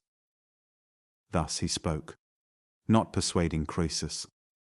For it is true indeed that the Persians, before they subdued the Lydians, had no luxury, nor any good thing. Now the Cappadocians are called by the Hellenes Syrians. And these Syrians, before the Persians had rule, were subjects of the Medes, but at this time they were subjects of Cyrus. For the boundary between the Median Empire and the Lydian was the river Halys. And this flows from the mountain land of Armenia through the Cilicians, and afterwards, as it flows, it has the Mantineans on the right hand and the Phrygians on the other side. Then passing by these and flowing up towards the north wind, it bounds on the one side the Cappadocian Syrians, and on the left hand the Paphlagonians. Thus the river Halys cuts off from the rest almost all the lower parts of Asia by a line extending from the sea that is opposite Cyprus to the Euxine. And this tract is the neck of the whole peninsula, the distance of the journey being such that 5 days are spent on the way by a man without encumbrance. Now for the following reasons Croesus was marching into Cappadocia. First, because he desired to acquire the land in addition to his own possessions, and then especially because he had confidence in the oracle and wished to take vengeance on Cyrus for Astyages. For Cyrus, the son of Cambyses, had conquered Astyages and was keeping him in captivity, who was brother by marriage to Croesus and king of the Medes, and he had become the brother by marriage of Croesus in this manner. A horde of the nomad Scythians at feud with the rest withdrew and sought refuge in the land of the Medes. And at this time, the ruler of the Medes was Cyaxares, the son of Phraortes, the son of Diocles, who at first dealt well with these Scythians, being suppliants for his protection, and esteeming them very highly, he delivered boys to them to learn their speech and the art of shooting with the bow. Then time went by, and the Scythians used to go out continually to the chase, and always brought back something, till once it happened that they took nothing. And when they returned with empty hands, Cyaxares, being, as he showed on this occasion, not of an eminently good disposition, dealt with them very harshly, and used insult towards them. And they, when they had received this treatment from Cyaxares, considering that they had suffered indignity, planned to kill and to cut up one of the boys who were being instructed among them, and having dressed his flesh, as they had been wont to dress the wild animals, to bear it to Cyaxares, and give it to him, pretending that it was game taken in hunting. And when they had given it, their design was to make their way as quickly as possible to Alyattes, the son of Sadiates, at Sardis. This then was done, and Cyaxares with the guests who ate at his table tasted of that meat, and the Scythians having so done, became suppliants for the protection of Alyattes. After this, seeing that Alyattes would not give up the Scythians when Cyaxares demanded them, there had arisen war between the Lydians and the Medes lasting 5 years, in which years the Medes often discomfited the Lydians, and the Lydians often discomfited the Medes, and among others they fought also a battle by night.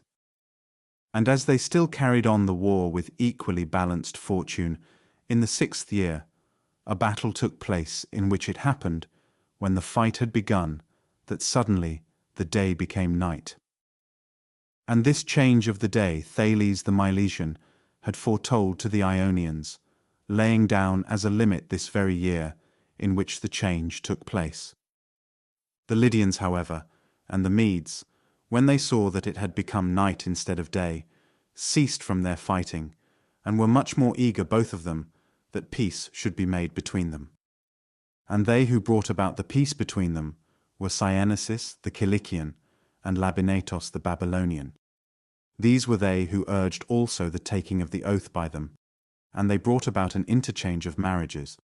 For they decided that Alyattes should give his daughter Arienis to Astyages, the son of Cyaxares, seeing that without the compulsion of a strong tie, agreements are apt not to hold strongly together. Now these nations observe the same ceremonies in taking oaths as the Hellenes, and in addition to them, they make incision into the skin of their arms, and then lick up the blood each of the other.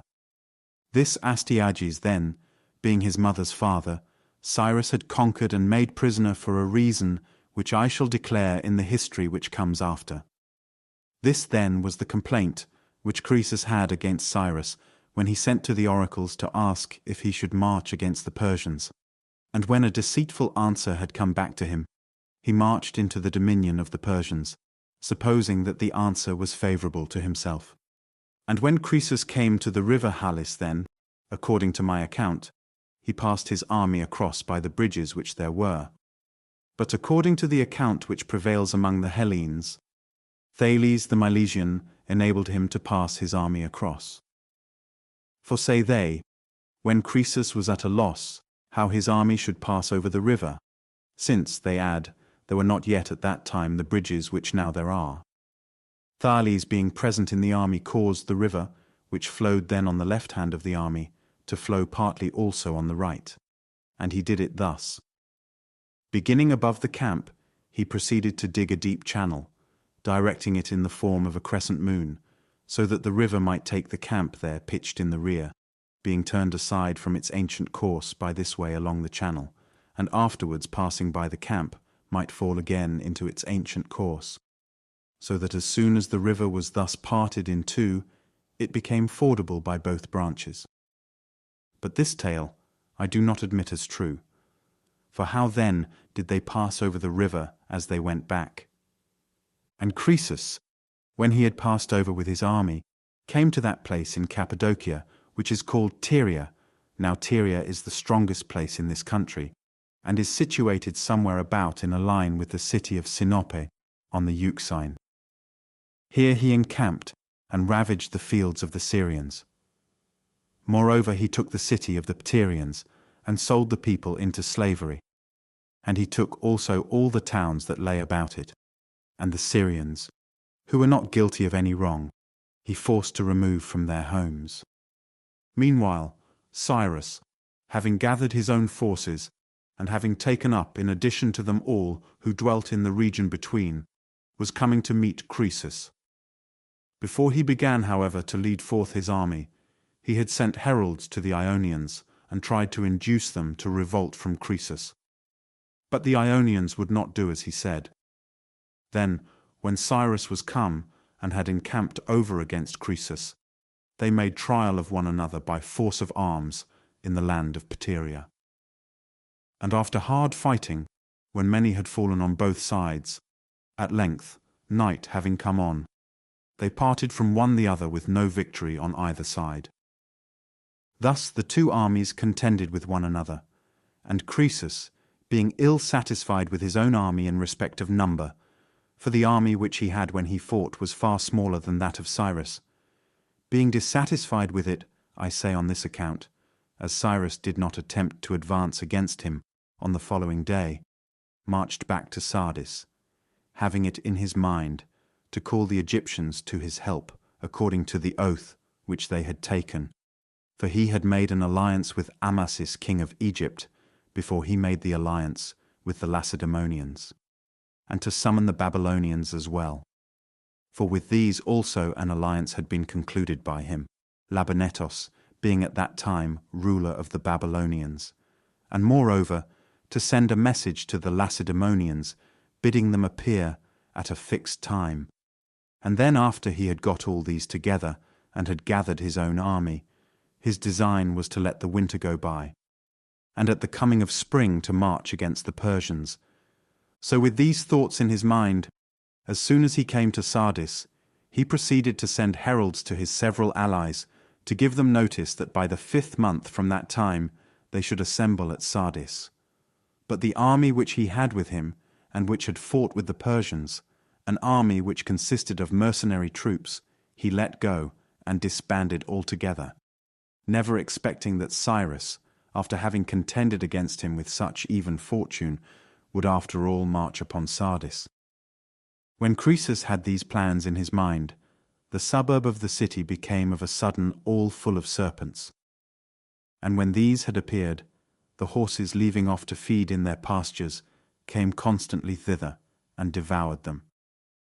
When Croesus saw this, he deemed it to be a portent, as indeed it was, and forthwith he dispatched messengers to the dwelling of the Telmessians, who interpret omens. And the messengers who were sent to consult arrived there, and learnt from the Telmessians what the portent meant to signify. But they did not succeed in reporting the answer to Croesus, for before they sailed back to Sardis, Croesus had been taken prisoner. The Telmessians, however, gave decision thus, that an army speaking a foreign tongue was to be looked for by Croesus to invade his land, and that this, when it came, would subdue the native inhabitants.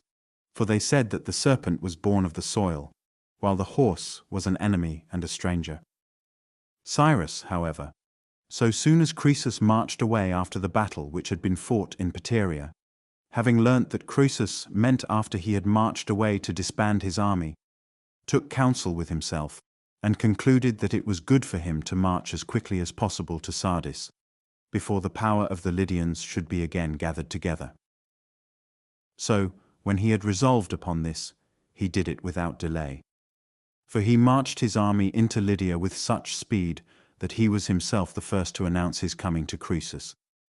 Then Croesus, although he had come to a great strait, since his affairs had fallen out altogether contrary to his own expectation, yet proceeded to lead forth the Lydians into battle. Now there was at this time no nation in Asia more courageous or more stout in battle than the Lydian, and they fought on horseback carrying long spears, the men being excellent in horsemanship. So, when the armies had met in that plain, which is in front of the city of Sardis, a plain wide and open, through which flow rivers, and especially the river Hylos, all rushing down to join the largest, called Hermos, which flows from the mountain sacred to the mother, surnamed of Dindymos, and runs out into the sea by the city of Phocaea. Then Cyrus, when he saw the Lydians being arrayed for battle, fearing their horsemen, did on the suggestion of Harpagos a meed as follows. All the camels which were in the train of his army, carrying provisions and baggage, he gathered together. And he took off their burdens, and set men upon them, provided with the equipment of cavalry. And having thus furnished them forth, he appointed them to go in front of the rest of the army towards the horsemen of Croesus. And after the camel troop, he ordered the infantry to follow, and behind the infantry he placed his whole force of cavalry. Then when all his men had been placed in their several positions, he charged them to spare none of the other Lydians, slaying all who might come in their way. But Croesus himself they were not to slay, not even if he should make resistance when he was captured. Such was his charge, and he set the camels opposite the horsemen for this reason, because the horse has a fear of the camel, and cannot endure either to see his form or to scent his smell. For this reason, then, the trick had been devised, in order that the cavalry of Croesus might be useless, that very force wherewith the Lydian king was expecting most to shine. And as they were coming together to the battle, so soon as the horses scented the camels and saw them, they turned away back, and the hopes of Croesus were at once brought to naught. The Lydians, however, for their part, did not upon that act as cowards, but when they perceived what was coming to pass, they leapt from their horses and fought with the Persians on foot. At length, however, when many had fallen on either side, the Lydians turned to flight, and having been driven within the wall of their fortress, they were besieged by the Persians. By these, then a siege had been established, but Croesus, supposing that the siege would last a long time, proceeded to send from the fortress other messengers to his allies. For the former messengers were sent round to give notice that they should assemble at Sardis by the 5th month, but these he was sending out to ask them to come to his assistance as quickly as possible, because Croesus was being besieged. So then, in sending to his other allies, he sent also to Lacedaemon. But these two, the Spartans I mean, had themselves at this very time, for so it had fallen out, a quarrel in hand with the Argives about the district called Thyrea. For this Thyrea, being part of the Argive possessions, the Lacedaemonians had cut off and taken for themselves. Now, the whole region towards the west, extending as far down as Malea, was then possessed by the Argives, both the parts situated on the mainland and also the island of Cythera with the other islands. And when the Argives had come to the rescue to save their territory from being cut off from them, then the two sides came to a parley together, and agreed that 300 should fight of each side, and whichever side had the better in the fight, that nation should possess the disputed land. They agreed, moreover, that the main body of each army should withdraw to their own country, and not stand by while the contest was fought, for fear lest, if the armies were present, one side, seeing their countrymen suffering defeat, should come up to their support. Having made this agreement, they withdrew, and chosen men of both sides were left behind and engaged in fight with one another. So they fought, and proved themselves to be equally matched, and there were left at last of 600 men 3, on the side of the Argives Alcanor and Chromios, and on the side of the Lacedaemonians Othryades. These were left alive when night came on.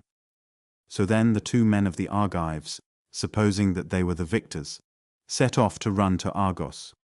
But the Lacedaemonian Othryades, after having stripped the corpses of the Argives and carried their arms to his own camp, remained in his place. On the next day, both the 2 sides came thither to inquire about the result, and for some time both claimed the victory for themselves, the one side saying that of them more had remained alive, and the others declaring that these had fled away, whereas their own man had stood his ground, and had stripped the corpses of the other party. And at length, by reason of this dispute, they fell upon one another and began to fight. And after many had fallen on both sides, the Lacedaemonians were the victors. The Argives then cut their hair short, whereas formerly they were compelled by law to wear it long, and they made a law with a curse attached to it, that from that time forth no man of the Argives should grow the hair long, nor their women wear ornaments of gold, until they should have won back Thyrea. The Lacedaemonians, however, laid down for themselves the opposite law to this, namely, that they should wear long hair from that time forward, whereas before that time they had not their hair long. And they say that the one man who was left alive of the 300, namely Othryades, being ashamed to return to Sparta when all his comrades had been slain, slew himself there in Thyrea. Such was the condition of things at Sparta, when the herald from Sardis arrived, asking them to come to the assistance of Croesus, who was being besieged. And they, notwithstanding their own difficulties, as soon as they heard the news from the herald, were eager to go to his assistance. But when they had completed their preparations and their ships were ready, there came another message, reporting that the fortress of the Lydians had been taken and that Croesus had been made prisoner. Then, and not before, they ceased from their efforts, being grieved at the event as at a great calamity. Now the taking of Sardis came about as follows. When the 14th day came after Croesus began to be besieged, Cyrus made proclamation to his army, sending horsemen round to the several parts of it, that he would give gifts to the man who should first scale the wall. After this, the army made an attempt, and when it failed, then after all the rest had ceased from the attack, a certain Mardian, whose name was Hyroiades, made an attempt to approach on that side of the citadel, where no guard had been set, for they had no fear that it would ever be taken from that side, seeing that here the citadel is precipitous and unassailable. To this part of the wall alone, Meles also, who formerly was king of Sardis, did not carry round the lion which his concubine bore to him. The Telmessians, having given decision that if the lion should be carried round the wall, Sardis should be safe from capture, and Meles having carried it round the rest of the wall, that is to say, those parts of the citadel where the fortress was open to attack, passed over this part as being unassailable and precipitous. Now this Mardian Hyroiades, having seen on the day before how one of the Lydians had descended on that side of the citadel to recover his helmet, which had rolled down from above, and had picked it up, took thought, and cast the matter about in his own mind. Then he himself ascended first, and after him came up others of the Persians, and many having thus made approach, Sardis was finally taken, and the whole city was given up to plunder. Meanwhile, to Croesus himself it happened thus. He had a son, of whom I made mention before, who was of good disposition enough, but deprived of speech.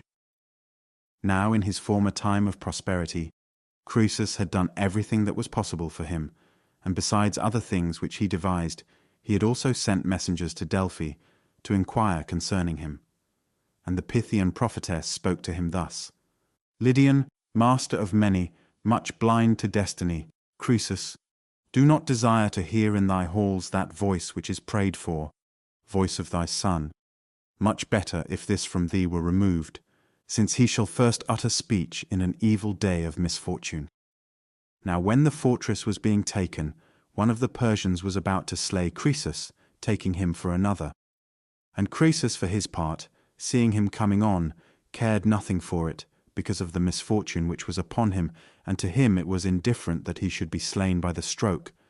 But this voiceless son, when he saw the Persian coming on, by reason of terror and affliction, burst the bonds of his utterance, and said, Man, slay not Croesus. This son, I say, uttered voice then first of all, but after this he continued to use speech for the whole time of his life.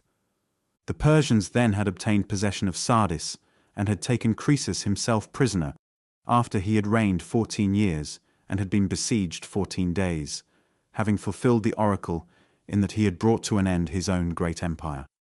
So the Persians, having taken him, brought him into the presence of Cyrus, and he piled up a great pyre, and caused Croesus to go up upon it bound in fetters, and along with him twice 7 sons of Lydians. Whether it was that he meant to dedicate this offering as first fruits of his victory to some god, or whether he desired to fulfill a vow, or else had heard that Croesus was a God-fearing man, and so caused him to go up on the pyre, because he wished to know if any one of the divine powers would save him, so that he should not be burnt alive.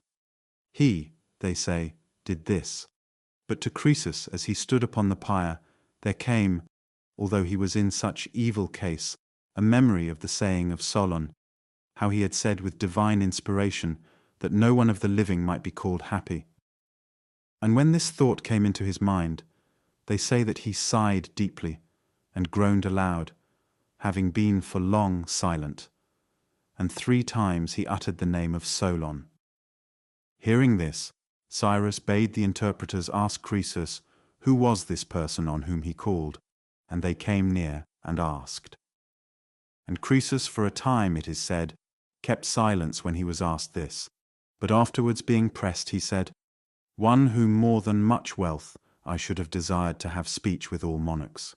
Then, since his words were of doubtful import, they asked again of that which he said. And as they were urgent with him and gave him no peace, he told how once Solon an Athenian had come, and having inspected all his wealth had made light of it, with such and such words, and how all had turned out for him, according as Solon had said, not speaking at all, especially with a view to Croesus himself, but with a view to the whole human race, and especially those who seem to themselves to be happy men. And while Croesus related these things, already the pyre was lighted, and the edges of it round about were burning. Then they say that Cyrus, hearing from the interpreters what Croesus had said, changed his purpose, and considered that he himself also was but a man, and that he was delivering another man, who had been not inferior to himself in felicity, alive to the fire. And moreover, he feared the requital, and reflected that there was nothing of that which men possessed which was secure. Therefore, they say, he ordered them to extinguish as quickly as possible the fire that was burning, and to bring down Croesus and those who were with him from the pyre. And they, using endeavors, were not able now to get the mastery of the flames. Then it is related by the Lydians that Croesus, having learned how Cyrus had changed his mind, and seeing that everyone was trying to put out the fire, but that they were no longer able to check it, cried aloud entreating Apollo that if any gift had ever been given by him which had been acceptable to the god, he would come to his aid and rescue him from the evil which was now upon him. So he with tears entreated the god, and suddenly, they say, after clear sky and calm weather clouds gathered, and a storm burst, and it rained with a very violent shower, and the pyre was extinguished. Then Cyrus, having perceived that Croesus was a lover of the gods and a good man, caused him to be brought down from the pyre, and asked him as follows, "Croesus, tell me who of all men was it who persuaded thee to march upon my land, and so to become an enemy to me instead of a friend?" And he said, "O king, I did this to thy felicity and to my own misfortune, and the causer of this was the god of the Hellenes, who incited me to march with my army. For no one is so senseless as to choose of his own will war rather than peace, since in peace the sons bury their fathers, but in war the fathers bury their sons. But it was pleasing, I suppose, to the divine powers that these things should come to pass thus." So he spoke, and Cyrus loosed his bonds and caused him to sit near himself, and paid to him much regard, and he marveled both himself and all who were about him at the sight of Croesus. And Croesus, wrapped in thought, was silent. But after a time, turning round and seeing the Persians plundering the city of the Lydians, he said, "O king, must I say to thee that which I chance to have in my thought, or must I keep silent in this my present fortune?" Then Cyrus bade him say boldly whatsoever he desired, and he asked him, saying, "What is the business that this great multitude of men is doing with so much eagerness?" And he said, "They are plundering thy city and carrying away thy wealth." And Croesus answered, "Neither is it my city that they are plundering, nor my wealth which they are carrying away. For I have no longer any property in these things, but it is thy wealth that they are carrying and driving away." And Cyrus was concerned by that which Croesus had said, and he caused all the rest to withdraw, and asked Croesus what he discerned for his advantage as regards that which was being done. And he said, "Since the gods gave me to thee as a slave, I think it right if I discern anything more than others to signify it to thee." The Persians, who are by nature unruly, are without wealth. If therefore thou shalt suffer them to carry off in plunder great wealth, and to take possession of it, then it is to be looked for that thou wilt experience this result. Thou must expect, namely, that whosoever gets possession of the largest share will make insurrection against thee. Now, therefore, if that which I say is pleasing to thee, do this. Set spearmen of thy guard to watch at all the gates, and let these take away the things. And say to the men who were bearing them out of the city that they must first be tithed for Zeus. And thus thou, on the one hand, wilt not be hated by them for taking away the things by force, and they on the other will willingly let the things go, acknowledging within themselves that thou art doing that which is just. Hearing this, Cyrus was above measure pleased, because he thought that Croesus advised well, and he commended him much, and enjoined the spearmen of his guard to perform that which Croesus had advised. And after that he spoke to Croesus thus: Croesus, since thou art prepared, like a king as thou art, to do good deeds and speak good words, therefore ask me for a gift, whatsoever thou desirest to be given thee forthwith.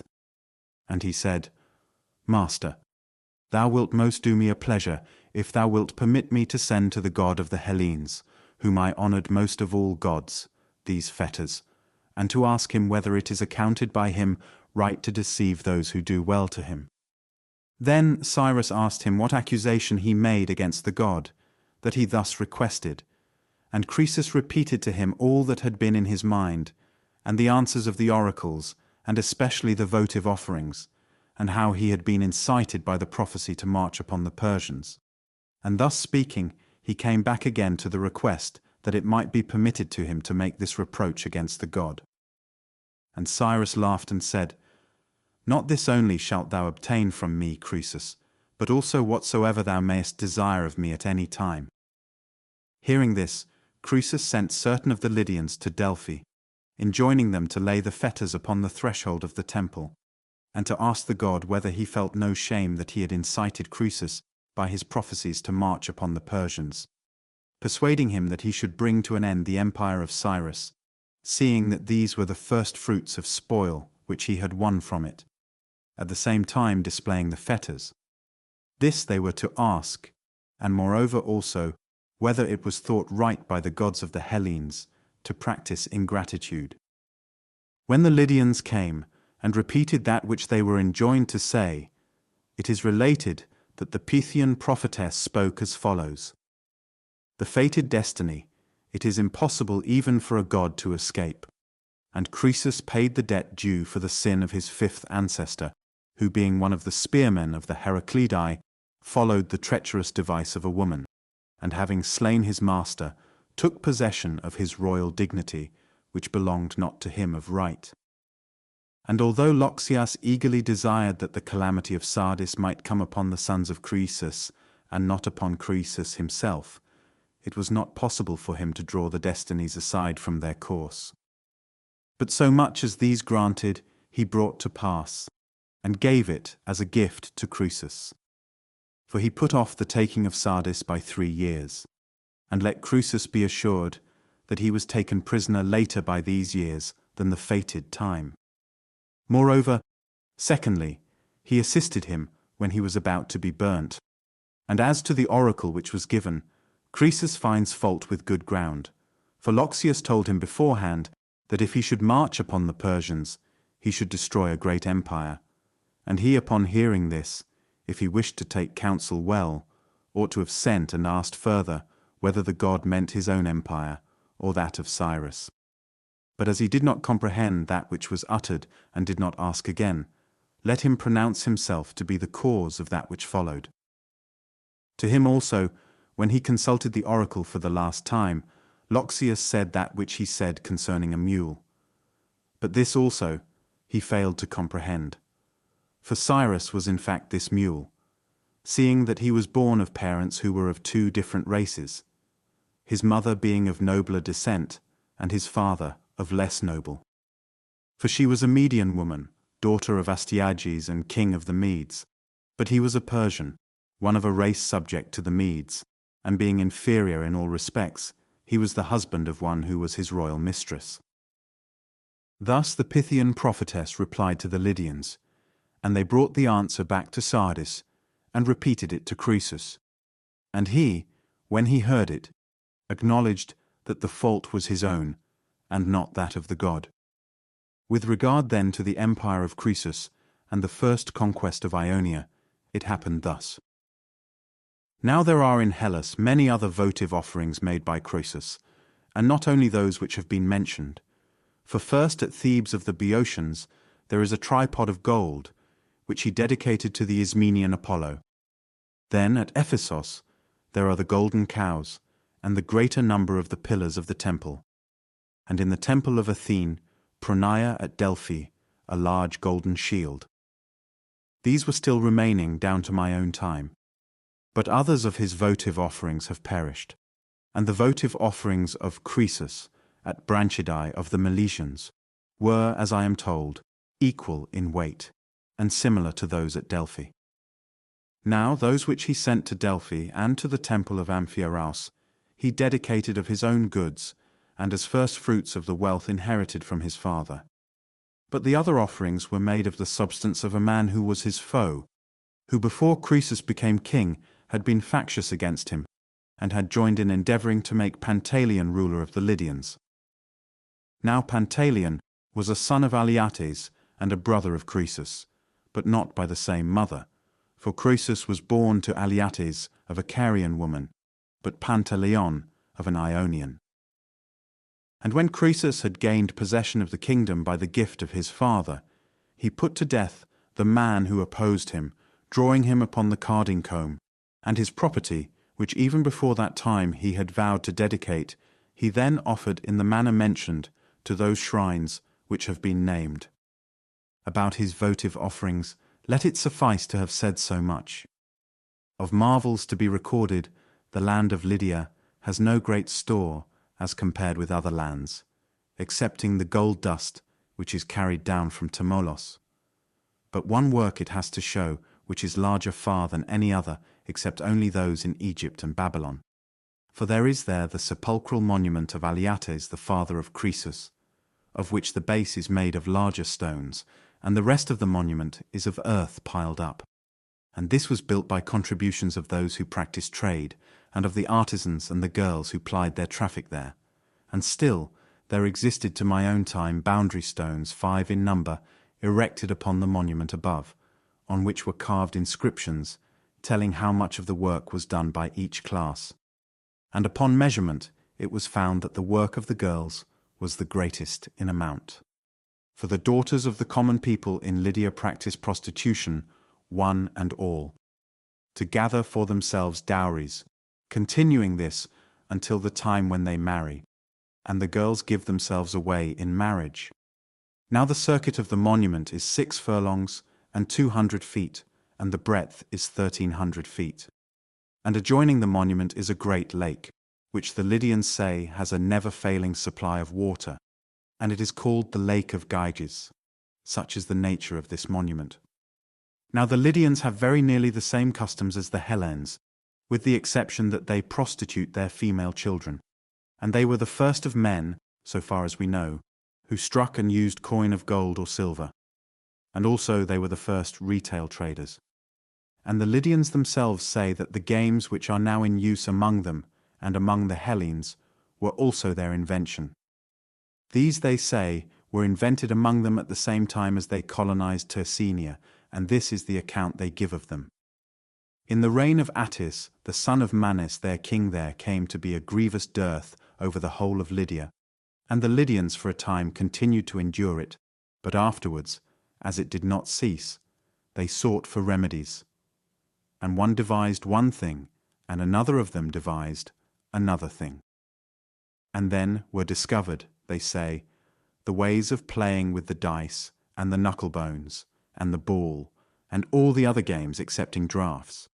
These games they invented as a resource against the famine, and thus they used to do. On one of the days they would play games all the time, in order that they might not feel the want of food, and on the next they ceased from their games, and had food, and thus they went on for 18 years. As, however, the evil did not slacken, but pressed upon them ever more and more. Therefore their king divided the whole Lydian people into 2 parts, and he appointed by lot one part to remain, and the other to go forth from the land. And the king appointed himself to be over that one of the parts which had the lot to stay in the land, and his son to be over that which was departing. And the name of his son was Tyrsanos. So the one party of them, having obtained the lot to go forth from the land, went down to the sea at Smyrna, and built ships for themselves, wherein they placed all the movable goods which they had, and sailed away to seek for means of living, and a land to dwell in. Until after passing by many nations, they came at last to the land of the Ombricans, and there they founded cities, and dwell up to the present time. And changing their name they were called after the king's son, who led them out from home, not Lydians, but Tyrsenians, taking the name from him. The Lydians then had been made subject to the Persians, as I say.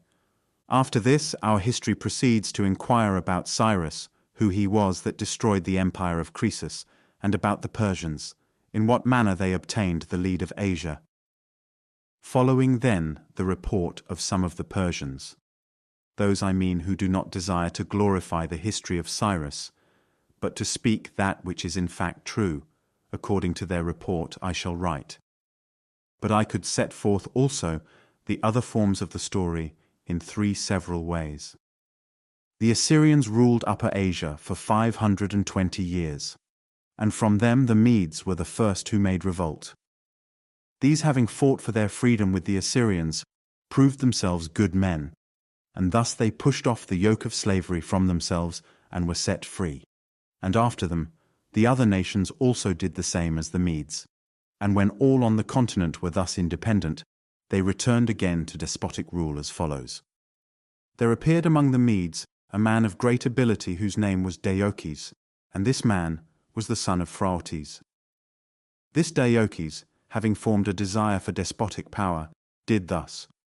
Whereas the Medes dwelt in separate villages, he, being even before that time of great repute in his own village, set himself to practice just dealing much more and with greater zeal than before. And this he did, although there was much lawlessness throughout the whole of Media, and although he knew that injustice is ever at feud with justice. And the Medes of the same village, seeing his manners, chose him for their judge. So he, since he was aiming at power, was upright and just, and doing thus he had no little praise from his fellow citizens, insomuch that those of the other villages, learning that Deioces was a man who more than all others gave decision rightly, whereas before this they had been wont to suffer from unjust judgments, themselves also when they heard it came gladly to Deioces to have their causes determined, and at last they trusted the business to no one else.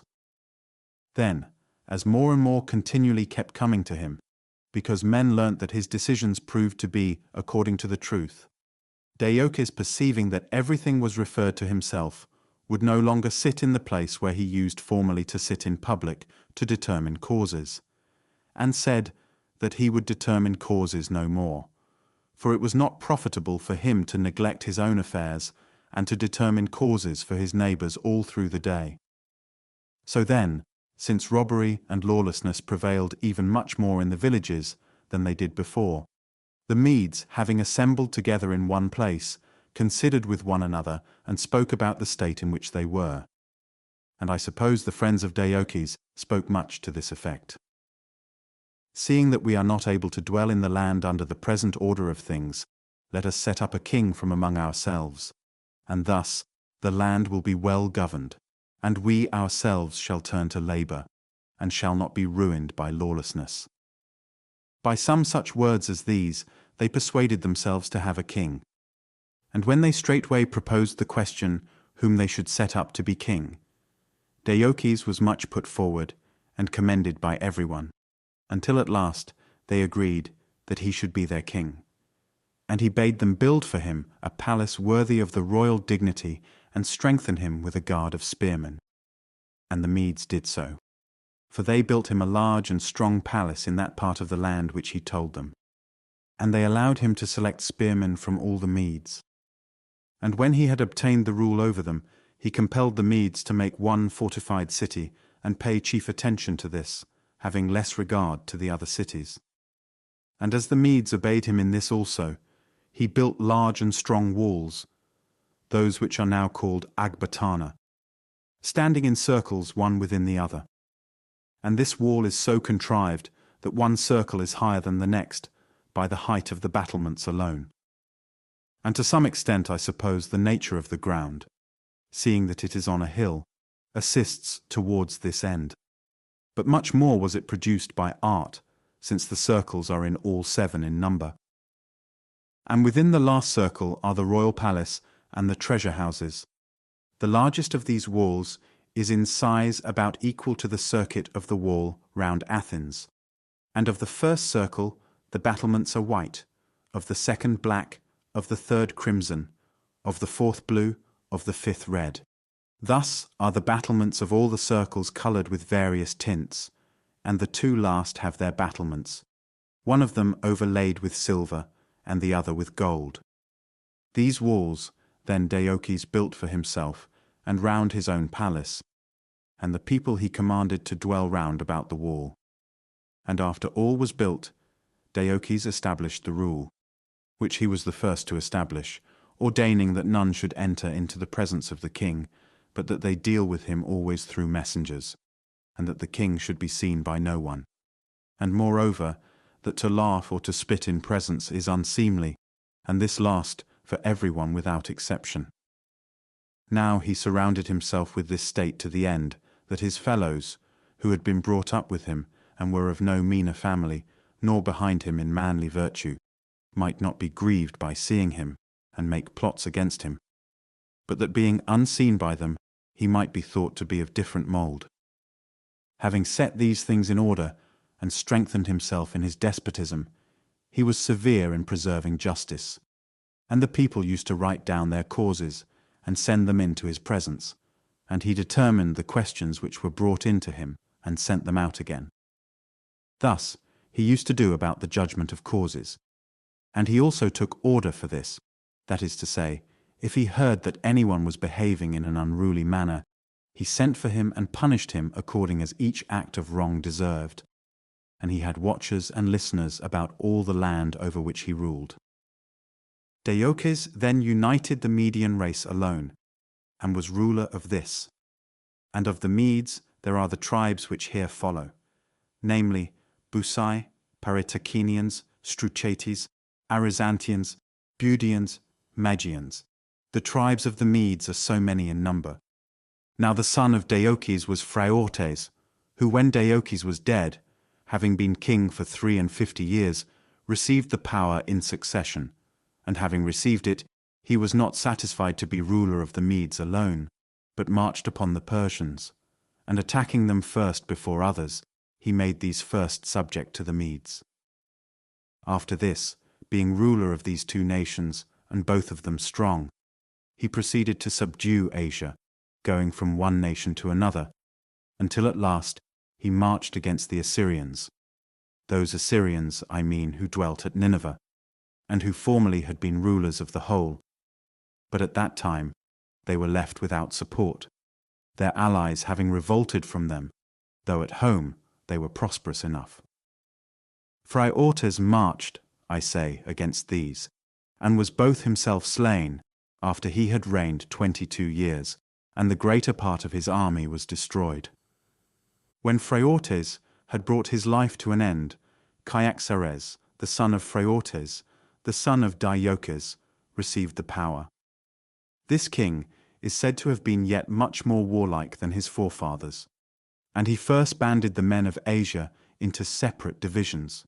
That is to say, he first arrayed apart from one another the spearmen and the archers and the horsemen, for before that time they were all mingled together without distinction. This was he who fought with the Lydians when the day became night as they fought, and who also united under his rule the whole of Asia above the river Halys. And having gathered together all his subjects, he marched upon Nineveh to avenge his father, and also because he desired to conquer that city. And when he had fought a battle with the Assyrians and had defeated them, while he was sitting down before Nineveh, there came upon him a great army of Scythians, and the leader of them was Madias, the son of Protochius, king of the Scythians. These had invaded Asia after driving the Cimmerians out of Europe, and in pursuit of them as they fled, they had come to the land of Media. Now from the Myosian lake to the river Phasis and to the land of the Colchians is a journey of 30 days, for one without encumbrance. And from Colchis it is not far to pass over to Media, for there is only one nation between them, the Saspirians, and passing by this nation you are in Media. However, the Scythians did not make their invasion by this way, but turned aside from it to go by the upper road which is much longer, keeping Mount Caucasus on their right hand. Then the Medes fought with the Scythians, and having been worsted in the battle, they lost their power, and the Scythians obtained rule over all Asia. Thence they went on to invade Egypt. And when they were in Syria, which is called Palestine, Psammetichos, king of Egypt, met them, and by gifts and entreaties he turned them from their purpose, so that they should not advance any further. And as they retreated, when they came to the city of Ascalon in Syria, most of the Scythians passed through without doing any damage, but a few of them who had stayed behind plundered the temple of Aphrodite Urania. Now this temple, as I find by inquiry, is the most ancient of all the temples which belong to this goddess. For the temple in Cyprus was founded from this, as the people of Cyprus themselves report, and it was the Phoenicians who founded the temple in Kythera, coming from this land of Syria. So these Scythians, who had plundered the temple at Ascalon, and their descendants forever, were smitten by the divinity with a disease which made them women instead of men. And the Scythians say that it was for this reason that they were diseased, and that for this reason travellers who visit Scythia now see among them the affection of those who by the Scythians are called Enareas. For 28 years then, the Scythians were rulers of Asia, and by their unruliness and reckless behaviour everything was ruined. For on the one hand, they exacted that in tribute from each people which they laid upon them, and apart from the tribute, they rode about and carried off by force the possessions of each tribe. Then Cyaxares with the Medes, having invited the greater number of them to a banquet, made them drunk and slew them. And thus the Medes recovered their power, and had rule over the same nations as before. And they also took Nineveh. The manner how it was taken I shall set forth in another history, and made the Assyrians subject to them, excepting only the land of Babylon. After this, Cyaxares died, having reigned 40 years, including those years during which the Scythians had rule, and Astyages, son of Cyaxares, received from him the kingdom. This section tells of Astyages' prophetic dreams, the exposure of infant Cyrus, and the early life of the future Persian king. To Astyages was born a daughter, whom he named Mandane. And in his sleep it seemed to him that there passed from her so much water as to fill his city, and also to flood the whole of Asia. This dream he delivered over to the Magian interpreters of dreams, and when he heard from them the truth at each point, he became afraid. And afterwards, when this Mandane was of an age to have a husband, he did not give her in marriage to any one of the Medes who were his peers, because he feared the vision. But he gave her to a Persian named Cambyses, whom he found to be of a good descent and of a quiet disposition, counting him to be in station much below a Mede of middle rank. And when Mandane was married to Cambyses, in the first year Astyages saw another vision. It seemed to him that from the womb of this daughter a vine grew, and this vine overspread the whole of Asia. Having seen this vision and delivered it to the interpreters of dreams, he sent for his daughter, being then with child, to come from the land of the Persians. And when she had come, he kept watch over her, desiring to destroy that which should be born of her. For the Magian interpreters of dreams signified to him that the offspring of his daughter should be king in his room. Astyages then, desiring to guard against this, when Cyrus was born, called Harpagos, a man who was of kin near him and whom he trusted above all the other Medes, and had made him manager of all his affairs. And to him he said as follows: Neglect not by any means, Harpagos, the matter which I shall lay upon thee to do, and beware lest thou set me aside, and choosing the advantage of others instead, bring thyself afterwards to destruction. Take the child which Mandane bore, and carry it to thy house and slay it, and afterwards bury it in whatsoever manner thou thyself desirest. To this he made answer: O king, never yet in any past time didst thou discern in me an offence against thee, and I keep watch over myself also with a view to the time that comes after, that I may not commit any error towards thee. If it is indeed thy pleasure that this should so be done, my service at least must be fitly rendered. Thus he made answer, and when the child had been delivered to him, adorned as for death, Harpagos went weeping to his wife all the words which had been spoken by Astyages. And she said to him, Now therefore, what is it in thy mind to do? And he made answer, Not according as Astyages enjoined, for not even if he shall come to be yet more out of his senses and more mad than he now is, will I agree to his will, or serve him in such a murder as this. And for many reasons I will not slay the child, first because he is akin to me, and then because Astyages is old and without male issue. And if after he is dead the power shall come through me, does not the greatest of dangers then await me? To secure me this child must die, but one of the servants of Astyages must be the slayer of it, and not one of mine.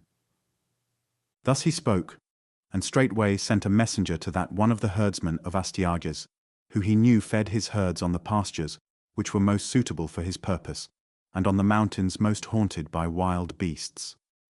The name of this man was Mithridates, and he was married to one who was his fellow slave. And the name of the woman to whom he was married was Kino, in the tongue of the Hellenes, and in the Median tongue Spaco. For what the Hellenes call Kina, bitch, the Medes call Spaca. Now it was on the skirts of the mountains that this herdsman had his cattle pastures, from Agbatana towards the north wind and towards the Euxine Sea. For here in the direction of the Sasparians, the Median land is very mountainous and lofty and thickly covered with forests, but the rest of the land of Media is all level plain. So when this herdsman came, being summoned with much urgency, Harpagos said these words: Astyages bids thee take this child and place it on the most desolate part of the mountains, so that it may perish as quickly as possible. And he bade me to say that if thou do not kill it, but in any way shalt preserve it from death, he will slay thee by the most evil kind of destruction. And I have been appointed to see that the child is laid forth. Having heard this, and having taken up the child, the herdsman went back by the way he came, and arrived at his dwelling. And his wife also, as it seems, having been every day on the point of bearing a child, by a providential chance brought her child to birth just at that time, when the herdsman was gone to the city. And both were in anxiety, each for the other, the man having fear about the childbearing of his wife, and the woman about the cause why Harpagos had sent to summon her husband, not having been wont to do so aforetime. So, as soon as he returned and stood before her, the woman, seeing him again beyond her hopes, was the first to speak, and asked him for what purpose Harpagos had sent for him so urgently. And he said, Wife, when I came to the city, I saw and heard that which I would, I had not seen, and which I should wish had never chanced to those whom we serve. For the house of Harpagos was all full of mourning, and I, being astonished thereat, went within. And as soon as I entered, I saw laid out to view an infant child, gasping for breath and screaming, which was adorned with gold ornaments and embroidered clothing. And when Harpagos saw me, he bade me forthwith to take up the child and carry it away, and lay it on that part of the mountains which is most haunted by wild beasts, saying that it was Astyages who laid this task upon me, and using to me many threats if I should fail to do this. And I took it up and bore it away, supposing that it was the child of some one of the servants of the house, for never could I have supposed whence it really was. But I marveled to see it adorned with gold and raiment, and I marveled also because mourning was made for it openly in the house of Harpagos. And straightway, as we went by the road, I learnt the whole of the matter from the servant who went with me out of the city and placed in my hands the babe, namely, that it was in truth the son of Mandane, the daughter of Astyages, and of Cambyses, the son of Cyrus, and that Astyages bade slay it. And now here it is. And as he said this, the herdsman uncovered it and showed it to her. And she, seeing that the child was large and of fair form, wept and clung to the knees of her husband, beseeching him by no means to lay it forth. But he said that he could not do otherwise than so, for watchers would come backwards and forwards sent by Harpagos to see that this was done, and he would perish by a miserable death if he should fail to do this. And as she could not after all persuade her husband, the wife next said as follows: Since then I am unable to persuade thee not to lay it forth, do thou this which I shall tell thee, if indeed it needs must be seen laid forth. I also have borne a child, but I have borne it dead. Take this and expose it, and let us rear the child of the daughter of Astyages as if it were our own. Thus thou wilt not be found out doing a wrong to those whom we serve, nor shall we have taken ill counsel for ourselves. For the dead child will obtain a royal burial, and the surviving one will not lose his life. To the herdsman it seemed that, the case standing thus, his wife spoke well, and forthwith he did so. The child which he was bearing to put to death, this he delivered to his wife, and his own, which was dead, he took and placed in the chest in which he had been bearing the other. And having adorned it with all the adornment of the other child, he bore it to the most desolate part of the mountains, and placed it there. And when the third day came after the child had been laid forth, the herdsman went to the city, leaving one of his under-herdsmen to watch there. And when he came to the house of Harpagos, he said that he was ready to display the dead body of the child. And Harpagos sent the most trusted of his spearmen, and through them he saw and buried the herdsman's child. This then had had burial, but him who was afterwards called Cyrus, the wife of the herdsman, had received, and was bringing him up, giving him no doubt some other name, not Cyrus. This section tells how the infant Cyrus was discovered, how Astyages punished Harpagos with a gruesome banquet, and how Cyrus was eventually sent back to Persia. And when the boy was 10 years old, it happened with regard to him as follows, and this made him known. He was playing in the village in which were stalls for oxen. He was playing there, I say, with other boys of his age in the road. And the boys in their play chose as their king this one who was called the son of the herdsman.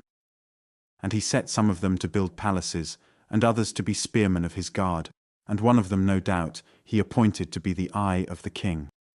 And to one he gave the office of bearing the messages, appointing a work for each one severally. Now one of these boys who was playing with the rest, the son of Artembares, a man of repute among the Medes, did not do that which Cyrus appointed him to do. Therefore Cyrus bade the other boys seize him hand and foot, and when they obeyed his command, he dealt with the boy very roughly, scourging him. But he, so soon as he was let go, being made much more angry, because he considered that he had been treated with indignity, went down to the city, and complained to his father of the treatment which he had met with from Cyrus, calling him not Cyrus, for this was not yet his name, but the son of the herdsman of Astyages. And Artembares in the anger of the moment went at once to Astyages, taking the boy with him, and he declared that he had suffered things that were unfitting, and said, O king, by thy slave, the son of a herdsman, we have been thus outraged, showing him the shoulders of his son. And Astyages, having heard and seen this, wishing to punish the boy to avenge the honor of Artembares, sent for both the herdsman and his son. and when both were present, Astyages looked at Cyrus and said, "Didst thou dare, being the son of so mean a father as this, to treat with such unseemly insult the son of this man who is first in my favor?" And he replied thus, "Master, I did so to him with right. For the boys of the village, of whom he also was one, in their play set me up as king over them, for I appeared to them most fitted for this place.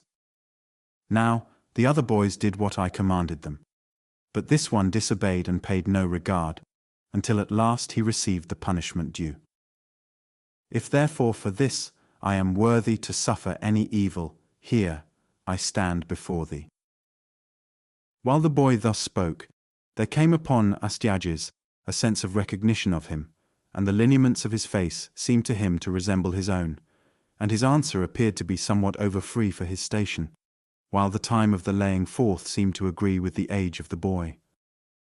Being struck with amazement by these things, for a time he was speechless, and having at length with difficulty recovered himself, he said, desiring to dismiss Artembaris, in order that he might get the herdsman by himself alone, and examine him, "Artembaris, I will so order these things that thou and thy son shall have no cause to find fault."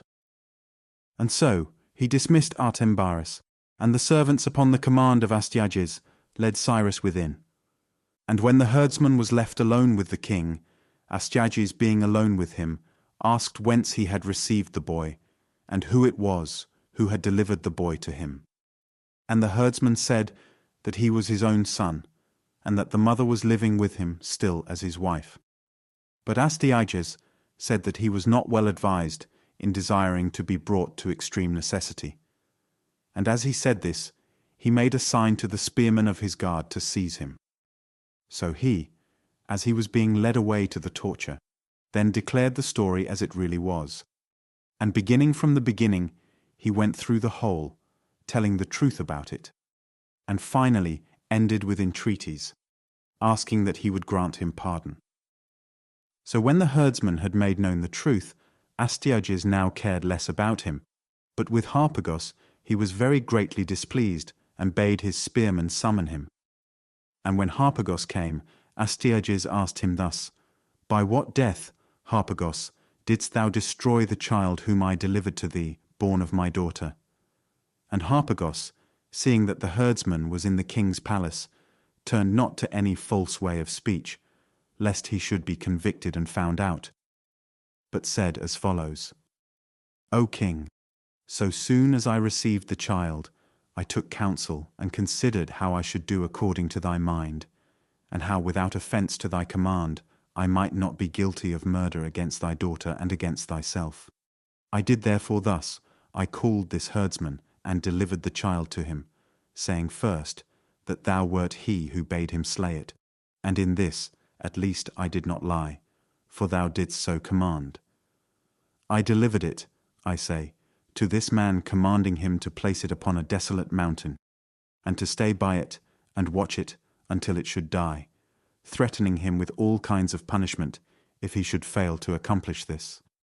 And when he had done that which was ordered, and the child was dead, I sent the most trusted of my eunuchs, and through them I saw, and buried the child. Thus, O king, it happened about this matter, and the child had this death which I say." So Harpagos declared the truth, and Astyages concealed the anger which he kept against him for that which had come to pass. And first he related the matter over again to Harpagos, according as he had been told it by the herdsman, and afterwards, when it had been thus repeated by him, he ended by saying that the child was alive, and that that which had come to pass was well. "For," continued he, "I was greatly troubled by that which was done to this child, and I thought it no light thing that I had been made at variance with my daughter. Therefore consider that this is a happy change of fortune, and first send thy son to be with the boy who is newly come, and then, seeing that I intend to make a sacrifice of thanksgiving for the preservation of the boy to those gods to whom that honor belongs, be here thyself to dine with me." When Harpagos heard this, he did reverence, and thought it a great matter that his offence had turned out for his profit, and moreover that he had been invited to dinner with happy augury. And so he went to his house. And having entered it straightway, he sent forth his son, for he had one only son of about 13 years old, bidding him go to the palace of Astyages, and do whatsoever the king should command. And he himself, being overjoyed, told his wife that which had befallen him. But Astyages, when the son of Harpagos arrived, cut his throat, and divided him limb from limb, and having roasted some pieces of the flesh, and boiled others, he caused them to be dressed for eating, and kept them ready. And when the time arrived for dinner, and the other guests were present, and also Harpagos, then before the other guests, and before Astyages himself were placed tables covered with flesh of sheep. But before Harpagos was placed the flesh of his own son, all but the head, and the hands, and the feet. And these were laid aside, covered up in a basket. Then when it seemed that Harpagos was satisfied with food, Astyages asked him whether he had been pleased with the banquet. And when Harpagos said that he had been very greatly pleased, they who had been commanded to do this brought to him the head of his son covered up, together with the hands and the feet. And standing near, they bade Harpagos uncover and take of them that which he desired. So when Harpagos obeyed and uncovered, he saw the remains of his son. And seeing them, he was not overcome with amazement, but contained himself. And Astyages asked him whether he perceived of what animal he had been eating the flesh. And he said that he perceived, and that whatsoever the king might do was well pleasing to him. Thus, having made answer, and taking up the parts of the flesh which still remained, he went to his house. And after that, I suppose, he would gather all the parts together and bury them. On Harpagos, Astyages laid this penalty. And about Cyrus he took thought, and summoned the same men of the Magians who had given judgment about his dream in the manner which has been said. And when they came, Astyages asked how they had given judgment about his vision. And they spoke according to the same manner, saying that the child must have become king if he had lived on and had not died before. He made answer to them thus: The child is alive and not dead, and while he was dwelling in the country, the boys of the village appointed him king. And he performed completely all those things which they do who are really kings. For he exercised rule, appointed to their places spearmen of the guard and doorkeepers, and bearers of messages, and all else. Now therefore, to what does it seem to you that these things tend? The Magians said, If the child is still alive and became king, without any arrangement, be thou confident concerning him, and have good courage, for he shall not be ruler again the second time. Since some even of our oracles have had but small results, and that at least which has to do with dreams comes often in the end to a feeble accomplishment. Astyages made answer in these words: I myself also, O Magians, am most disposed to believe that this is so. Namely, that since the boy was named king, the dream has had its fulfillment, and that this boy is no longer a source of danger to me. Nevertheless, give counsel to me, having well considered what is likely to be most safe, both for my house and for you. Replying to this, the Magians said, To us also, O king, it is of great consequence that thy rule should stand firm, for in the other case it is transferred to strangers, coming round to this boy who is a Persian. And we being Medes are made slaves, and become of no account in the eyes of the Persians, seeing that we are of different race. But while thou art established as our king, who art one of our own nation, we both have our share of rule, and receive great honours from thee. Thus then we must by all means have a care of thee and of thy rule. And now, if we saw in this anything to cause fear, we would declare all to thee beforehand. But as the dream has had its issue in a trifling manner, both we ourselves are of good cheer, and we exhort thee to be so likewise. And as for this boy, send him away from before thine eyes to the Persians and to his parents. When he heard this, Astyages rejoiced, and calling Cyrus spoke to him thus: My son, I did thee wrong by reason of a vision of a dream which has not come to pass, but thou art yet alive by thine own destiny. Now therefore go in peace to the land of the Persians, and I will send with thee men to conduct thee. And when thou art come thither, thou shalt find a father and a mother, not after the fashion of Mithridates, the herdsman and his wife. Thus having spoken, Astyages sent Cyrus away. And when he had returned and come to the house of Cambyses, his parents received him.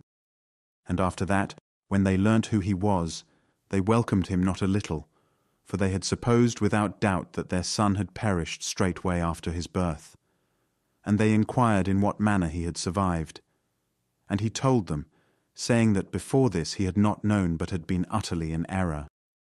On the way, however, he had learnt all his own fortunes, for he had supposed without doubt that he was the son of the herdsman of Astyages. But since his journey from the city began, he had learnt the whole story from those who conducted him. And he said that he had been brought up by the wife of the herdsman, and continued to praise her throughout, so that Kino was the chief person in his tale. And his parents took up this name from him, and in order that their son might be thought by the Persians to have been preserved in a more supernatural manner, they set on foot a report that Cyrus, when he was exposed, had been reared by a bitch, and from that source has come this report. Then, as Cyrus grew to be a man, being of all those of his age the most courageous and the best beloved, Harpagos sought to become his friend, and sent him gifts, because he desired to take vengeance on Astyages.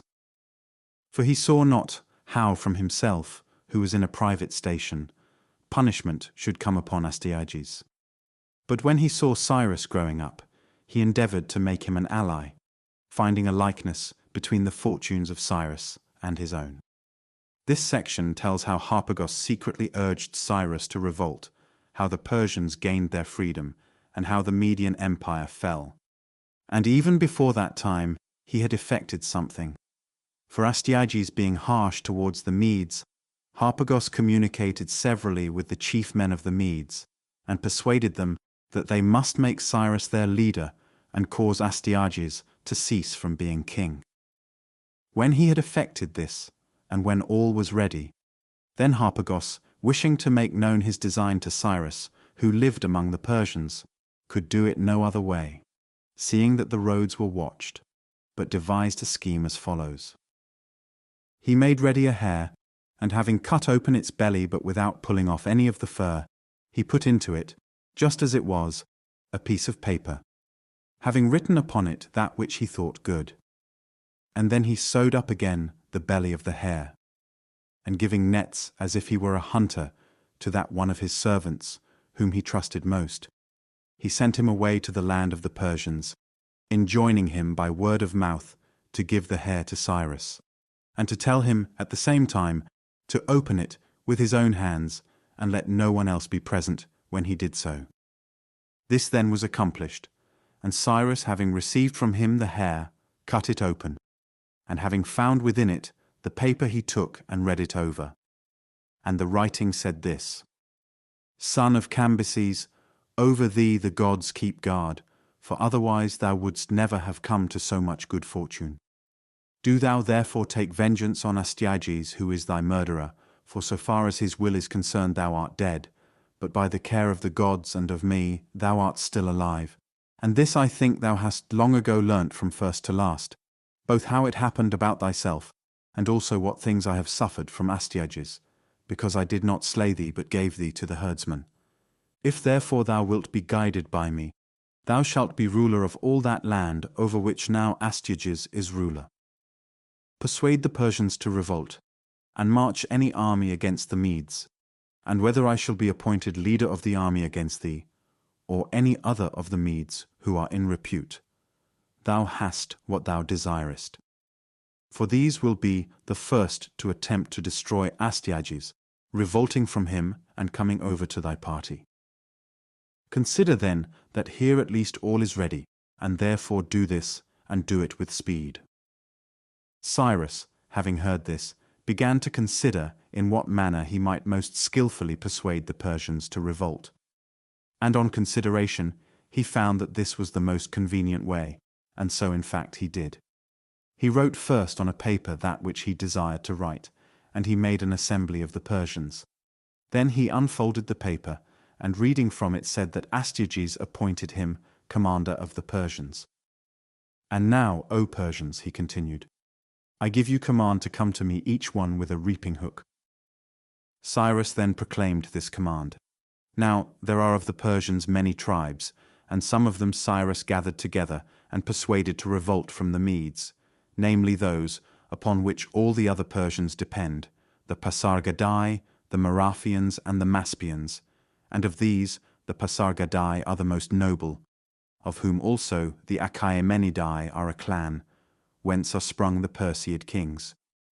But other Persian tribes there are, as follows: the Panthalians, the Darusians, and the Germanians. These are all tillers of the soil, and the rest are nomad tribes, namely the Daoi, Mardians, Dropicans, and Sagartians. Now there was a certain region of the Persian land which was overgrown with thorns, extending some 18 or 20 furlongs in each direction. And when all had come with that which they had been before commanded to bring, Cyrus bade them clear this region for cultivation within 1 day. And when the Persians had achieved the task proposed, then he bade them come to him on the next day, bathed and clean. Meanwhile Cyrus, having gathered together in one place all the flocks of goats and sheep and the herds of cattle belonging to his father, slaughtered them, and prepared with them to entertain the host of the Persians, and moreover with wine and other provisions of the most agreeable kind. So when the Persians came on the next day, he made them recline in a meadow and feasted them. And when they had finished dinner, Cyrus asked them whether that which they had on the former day or that which they had now seemed to them preferable. They said that the difference between them was great, for the former day had for them nothing but evil, and the present day nothing but good. Taking up this saying, Cyrus proceeded to lay bare his whole design, saying, "Men of the Persians, thus it is with you.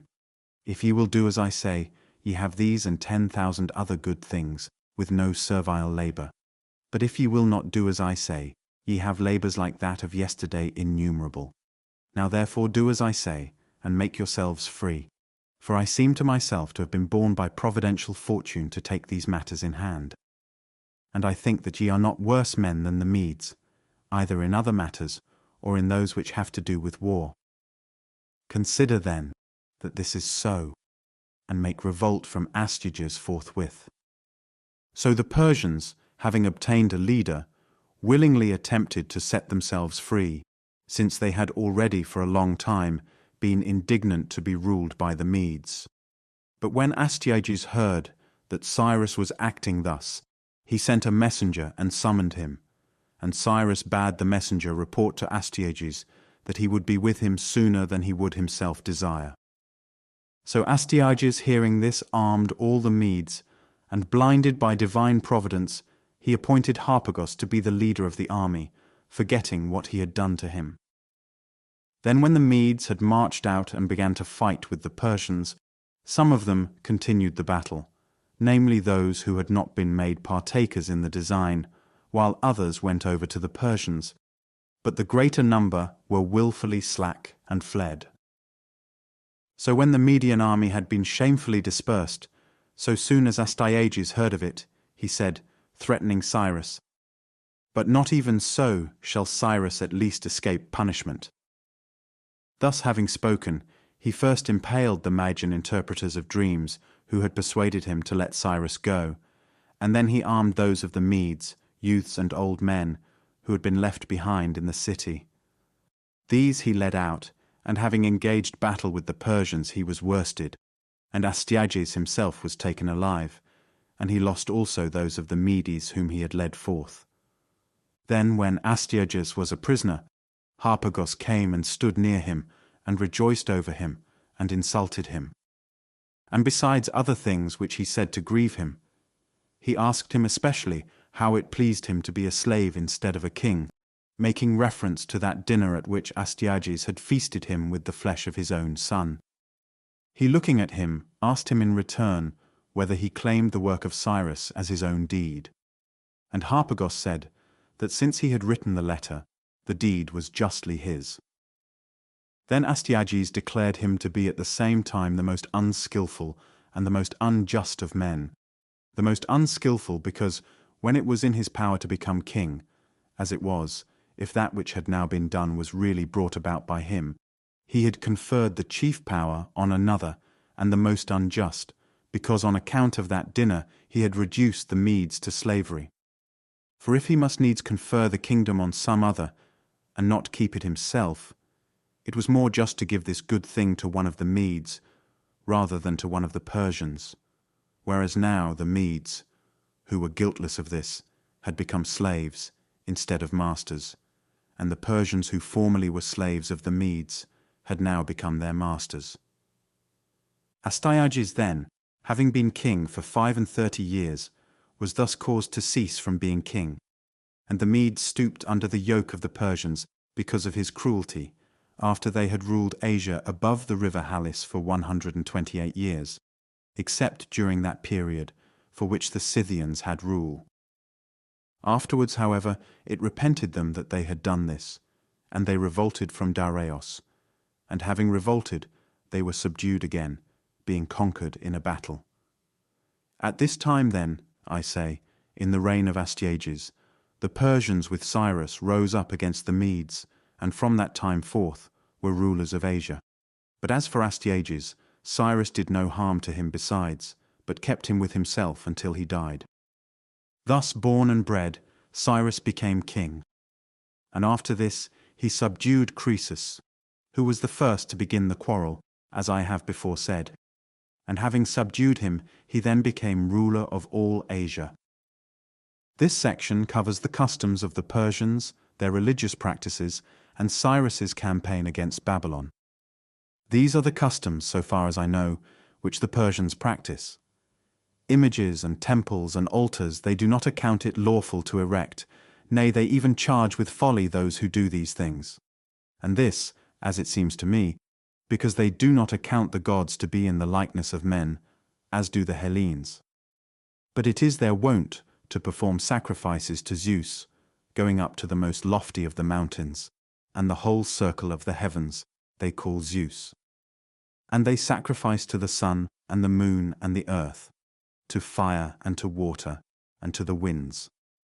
These are the only gods to whom they have sacrificed ever from the first. But they have learnt also to sacrifice to Aphrodite Urania, having learnt it both from the Assyrians and the Arabians, and the Assyrians call Aphrodite Melita, the Arabians Alita, and the Persians Mitra. Now this is the manner of sacrifice for the gods aforesaid, which is established among the Persians. They make no altars, neither do they kindle fire, and when they mean to sacrifice, they use no libation nor music of the pipe, nor chaplets nor meal for sprinkling. But when a man wishes to sacrifice to any one of the gods, he leads the animal for sacrifice to an unpolluted place, and calls upon the god, having his tiara wreathed round, generally with a branch of myrtle.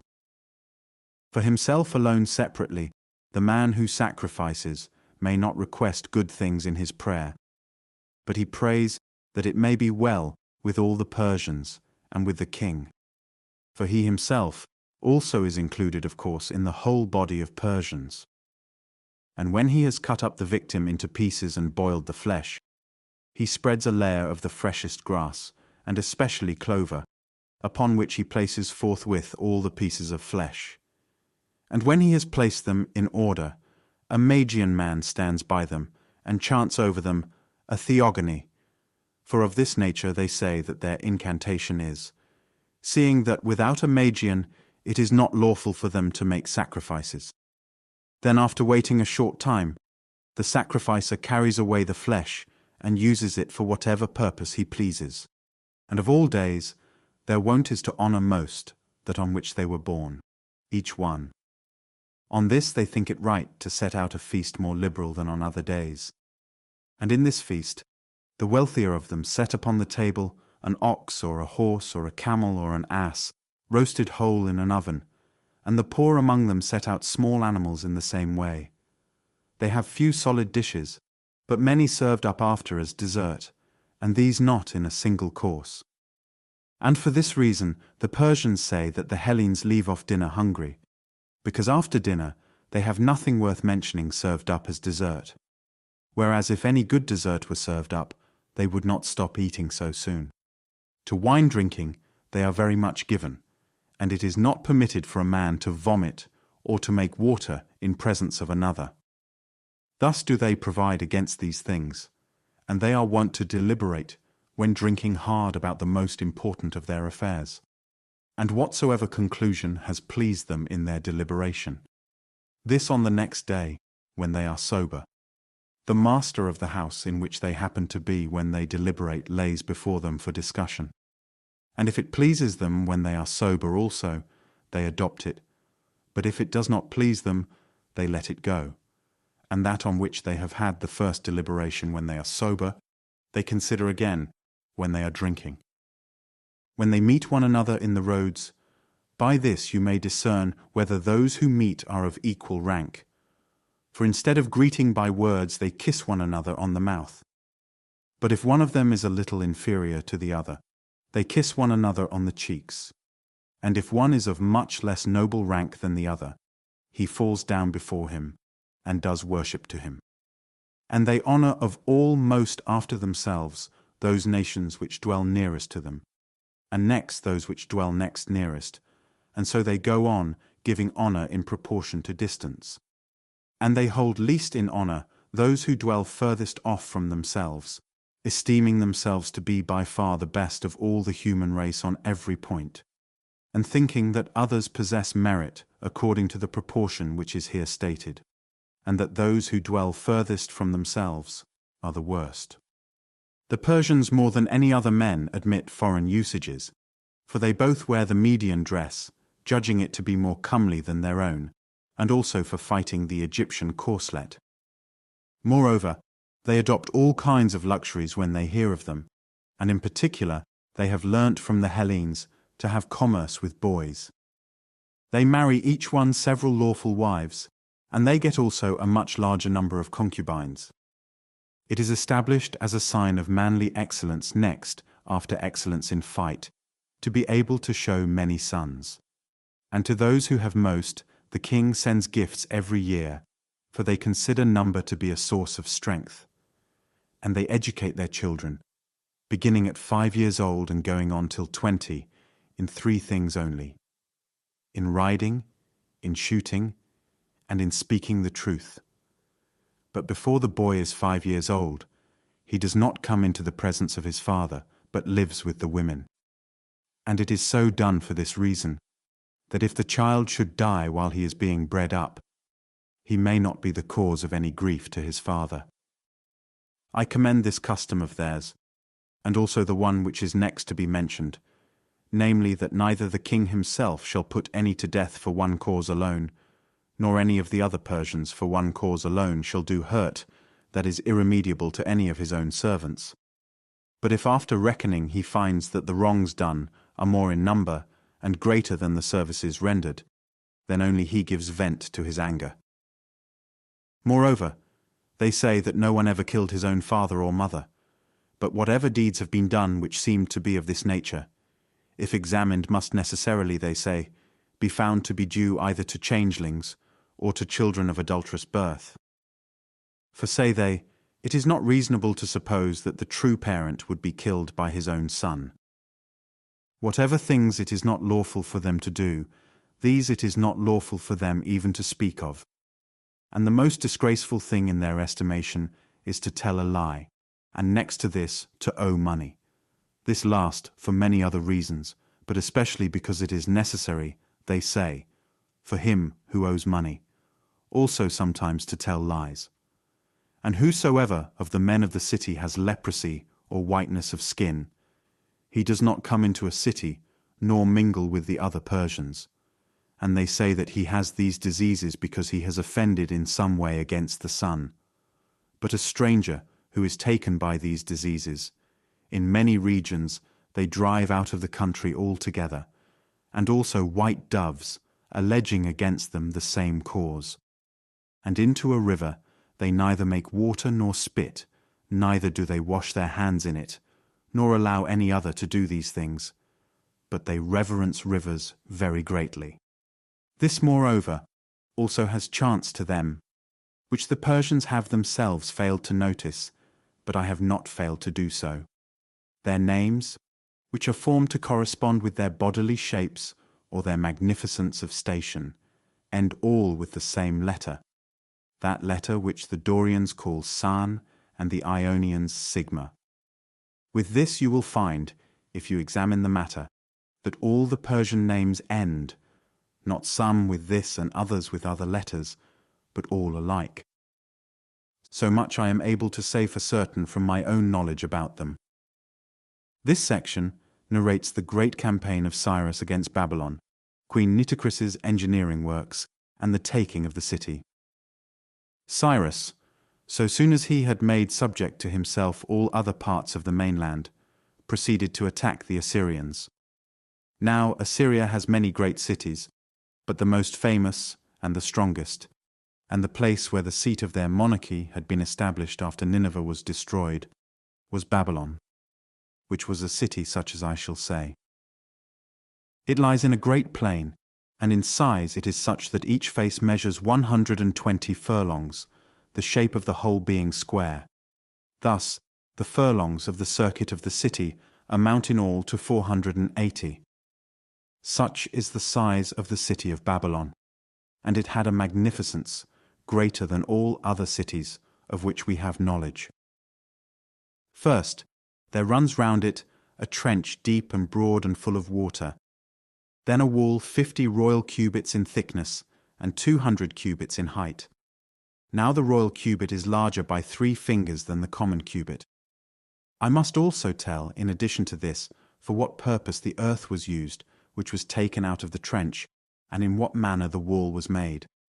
As they dug the trench, they made the earth which was carried out of the excavation into bricks, and having moulded enough bricks, they baked them in kilns, and then afterwards, using hot asphalt for mortar, and inserting reed mats at every 30 courses of brickwork, they built up first the edges of the trench, and then the wall itself in the same manner. And at the top of the wall, along the edges, they built chambers of 1 story, facing one another. And between the rows of chambers, they left space to drive a 4-horse chariot. In the circuit of the wall, there are set 100 gates made of bronze throughout, and the gate posts and lintels likewise. Now there is another city distant from Babylon, a space of 8 days' journey, of which the name is, and there is a river there of no great size, and the name of the river is also Is, and it sends its stream into the river Euphrates. This river Is throws up together with its water lumps of asphalt in great abundance, and thence was brought the asphalt for the wall of Babylon. Babylon then was walled in this manner, and there are 2 divisions of the city, for a river whose name is Euphrates parts it in the middle. This flows from the land of the Armenians and is large and deep and swift, and it flows out into the Erythraean Sea. The wall then, on each side, has its bends carried down to the river, and from this point the return walls stretch along each bank of the stream in the form of a rampart of baked bricks.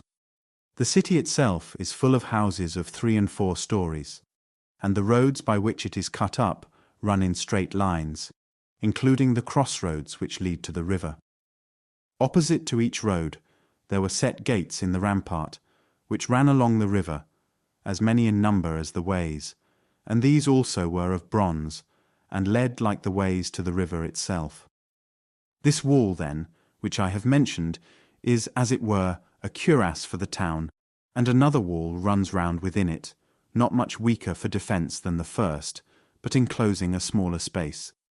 And in each division of the city was a building in the midst, in the one the king's palace of great extent and strongly fortified round, and in the other the temple of Zeus Balos with bronze gates, and this exists still up to my time, and measures 2 furlongs each way, being of a square shape.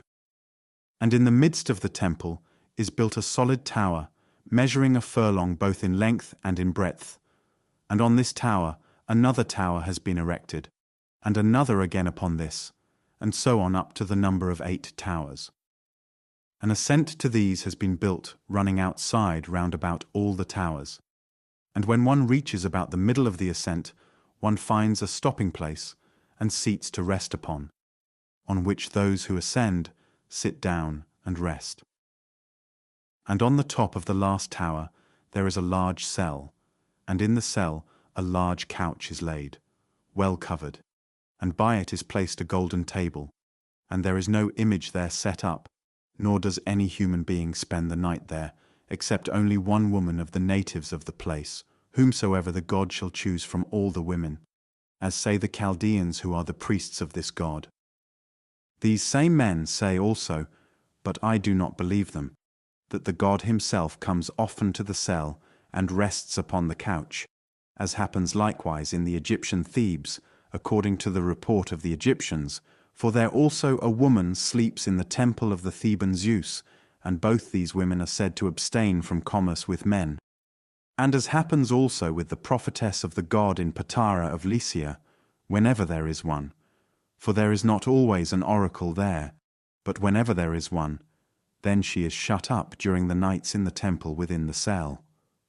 There is moreover in the temple at Babylon another cell below, wherein is a great image of Zeus sitting, made of gold, and by it is placed a large table of gold, and his footstool and seat are of gold also. And, as the Chaldeans reported, the weight of the gold of which these things are made is 800 talents. Outside this cell is an altar of gold, and there is also another altar of great size, where full-grown animals are sacrificed, whereas on the golden altar it is not lawful to sacrifice any, but young sucklings only.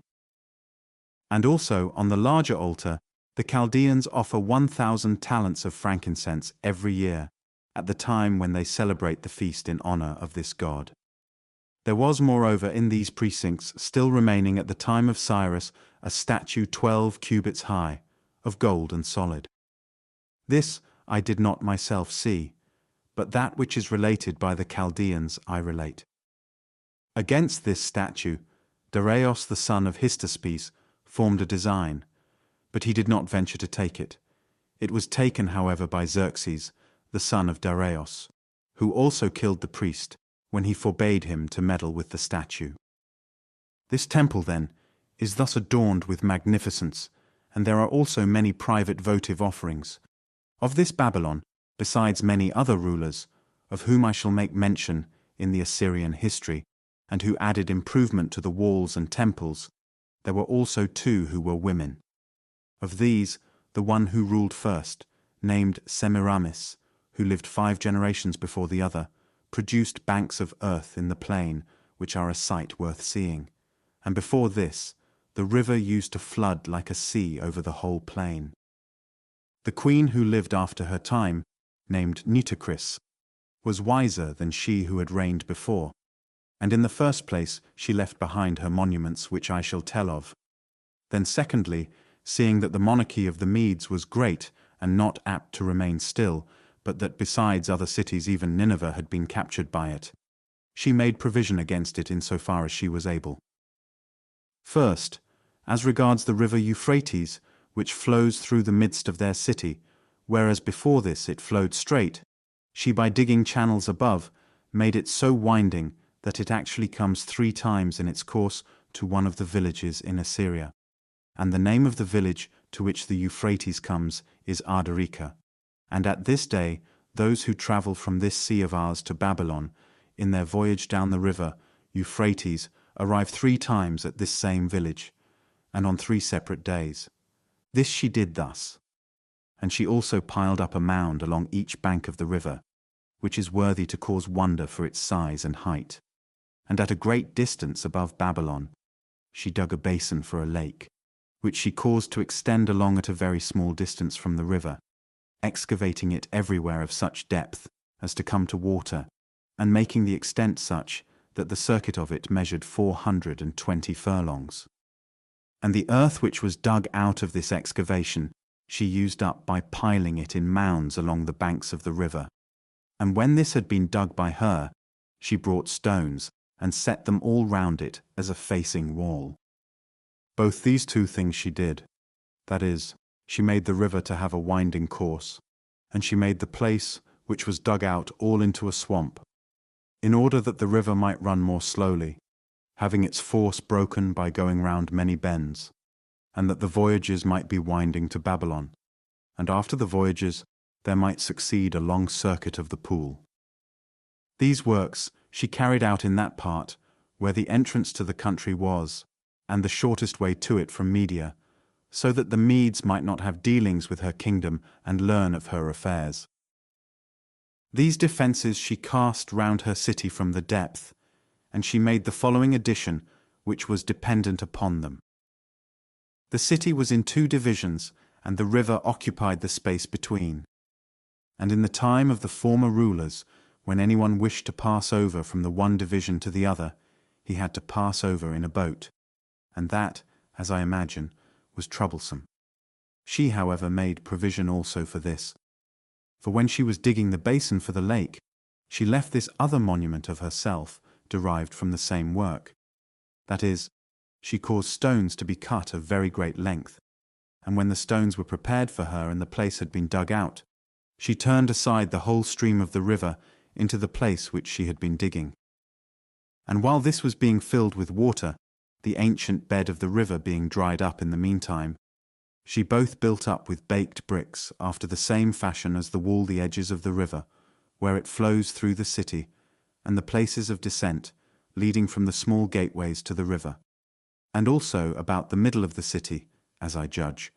With the stones which she had caused to be dug out, she proceeded to build a bridge, binding together the stones with iron and lead, and upon the top she laid squared timbers across, to remain there while it was daytime, over which the people of Babylon made the passage across. But at night they used to take away these timbers for this reason, namely, that they might not go backwards and forwards by night and steal from one another. And when the place dug out had been made into a lake full of water by the river, and at the same time the bridge had been completed, then she conducted the Euphrates back into its ancient channel from the lake. And so the place dug out being made into a swamp was thought to have served a good purpose, and there had been a bridge set up for the men of the city.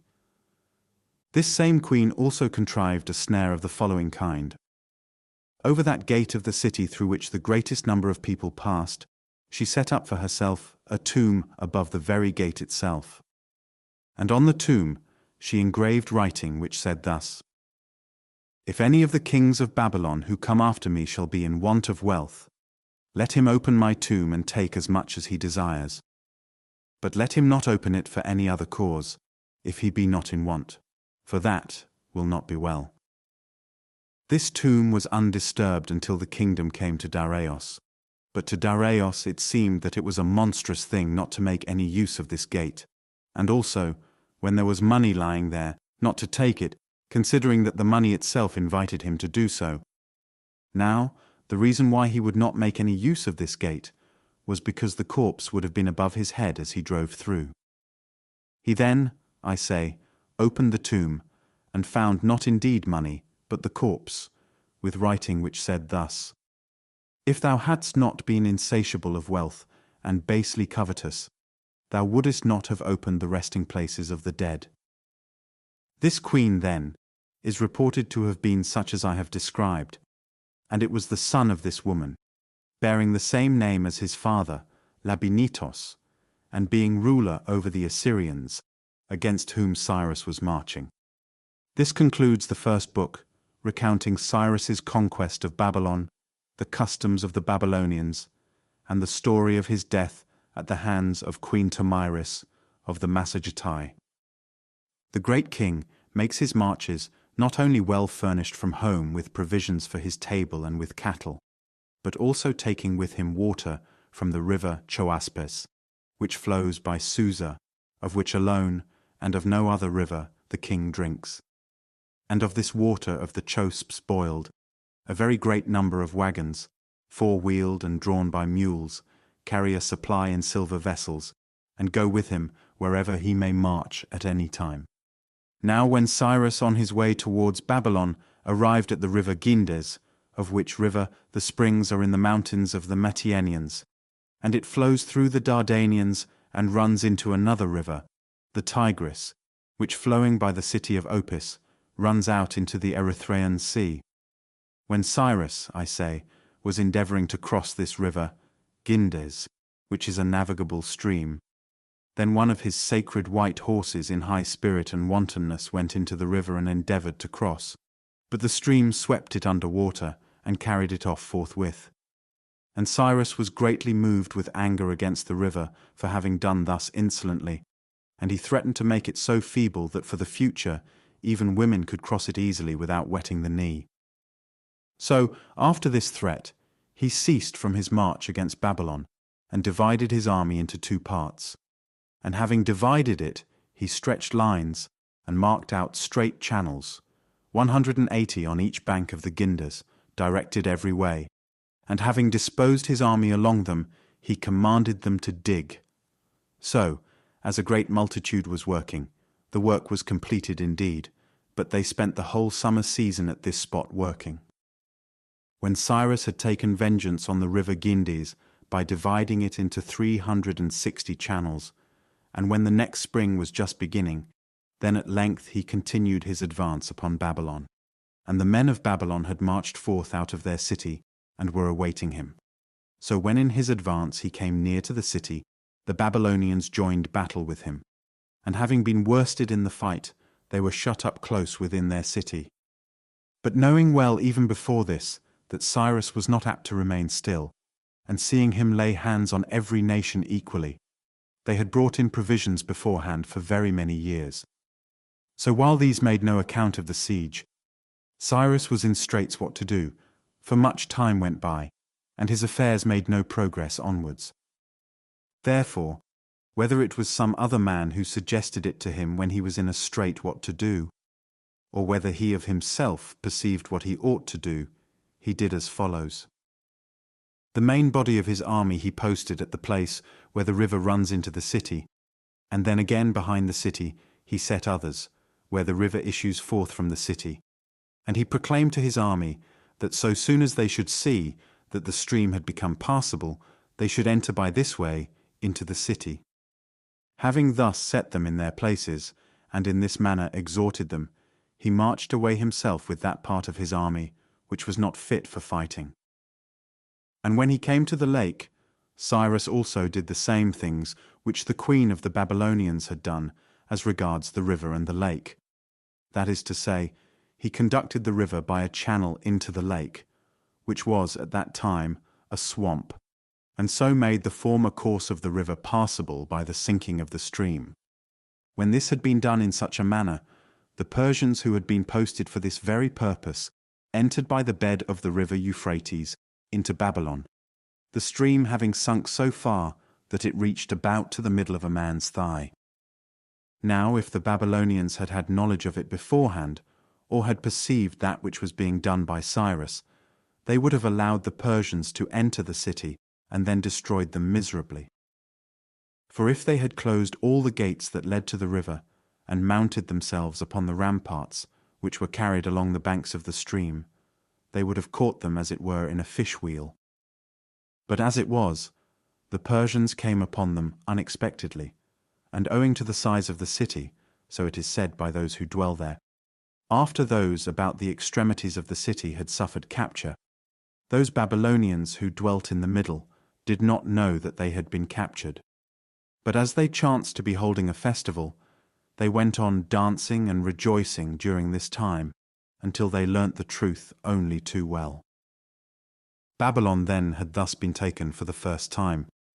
And as to the resources of the Babylonians, how great they are, I shall show by many other proofs, and among them also by this. For the support of the great king and his army, apart from the regular tribute, the whole land of which he is ruler has been distributed into portions. Now, whereas 12 months go to make up the year, for 4 of these he has his support from the territory of Babylon, and for the remaining 8 months from the whole of the rest of Asia. Thus the Assyrian land is in regard to resources the third part of all Asia. The government, or satrapy as it is called by the Persians, of this territory is of all the governments by far the best. Seeing that, when Tretanteichmes son of Artabazos had this province from the king, there came in to him every day an artab full of silver coin. Now the artab is a Persian measure, and holds more than the medimnos of Attica by 3 Attic choinakes. And of horses he had in this province as his private property, apart from the horses for use in war, 800 stallions and 16,000 mares. For each of these stallions served 20 mares. Of Indian hounds, moreover, such a vast number were kept, that 4 large villages in the plain, being free from other contributions, had been appointed to provide food for the hounds. Such was the wealth which belonged to the ruler of Babylon. Now, the land of the Assyrians has but little rain, and this little gives nourishment to the root of the corn, but the crop is ripened, and the ear comes on by the help of watering from the river, not as in Egypt by the coming up of the river itself over the fields, but the crop is watered by hand or with swing buckets. For the whole Babylonian territory, like the Egyptian, is cut up into channels, and the largest of the channels is navigable for ships and runs in the direction of the sun rising in winter, from the Euphrates to another river, namely the Tigris, along the bank of which lay the city of Nineveh. This territory is of all that we know the best, by far, for producing corn.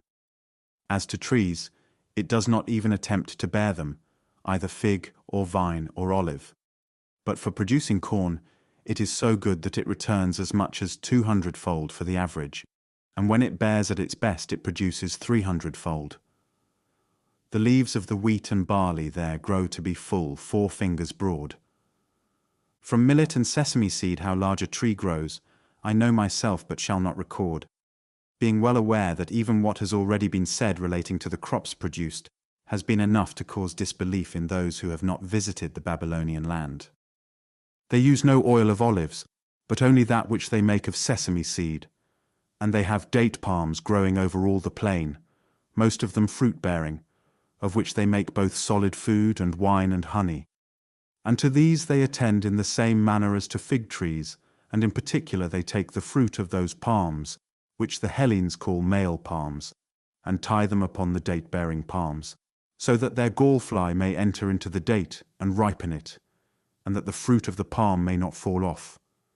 For the male palm produces gall-flies in its fruit, just as the wild fig does. The greatest marvel of all the things in the land after the city itself is this which I am about to tell.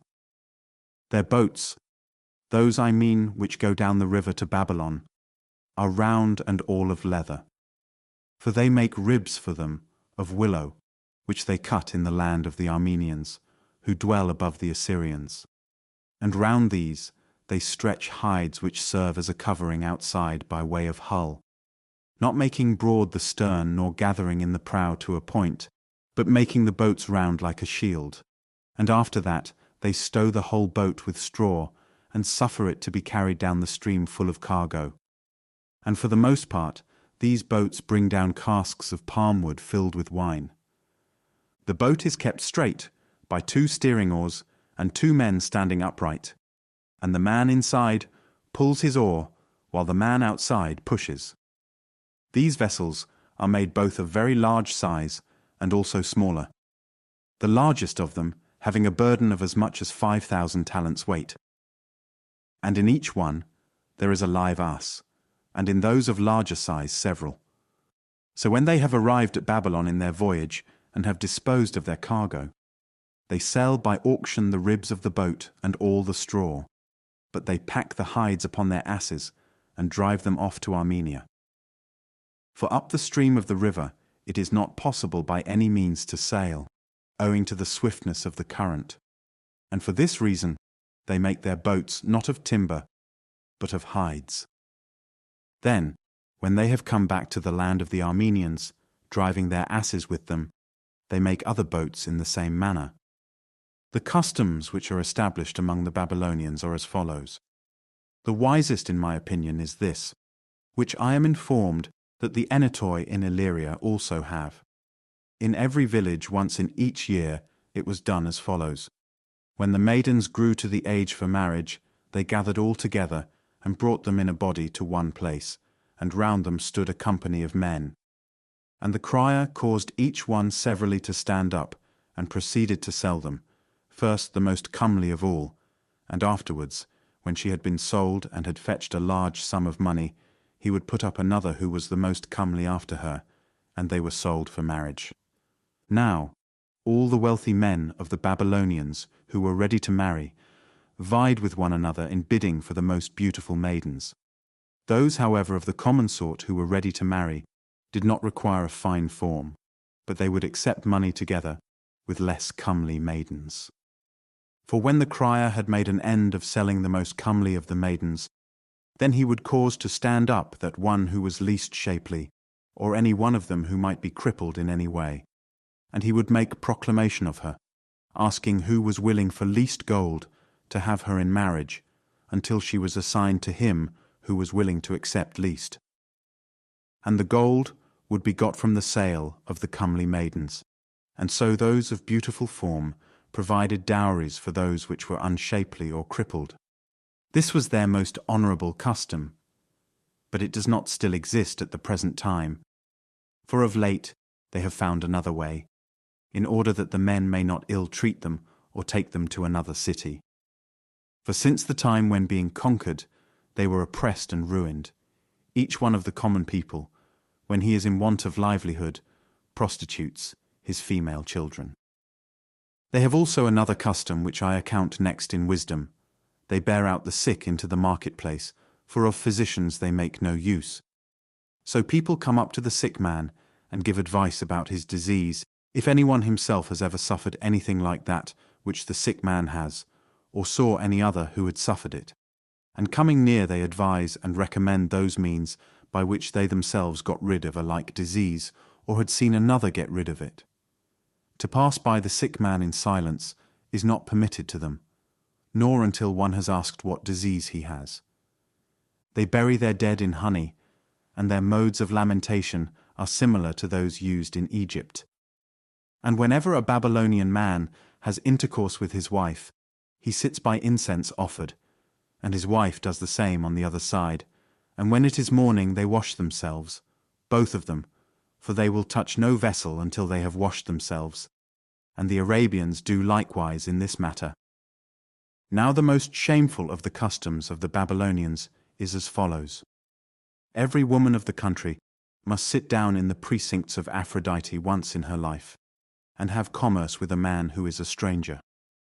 And many women who do not deign to mingle with the rest, because they are made arrogant by wealth, drive to the temple with pairs of horses in covered carriages, and so take their place, and a large number of attendants follow after them.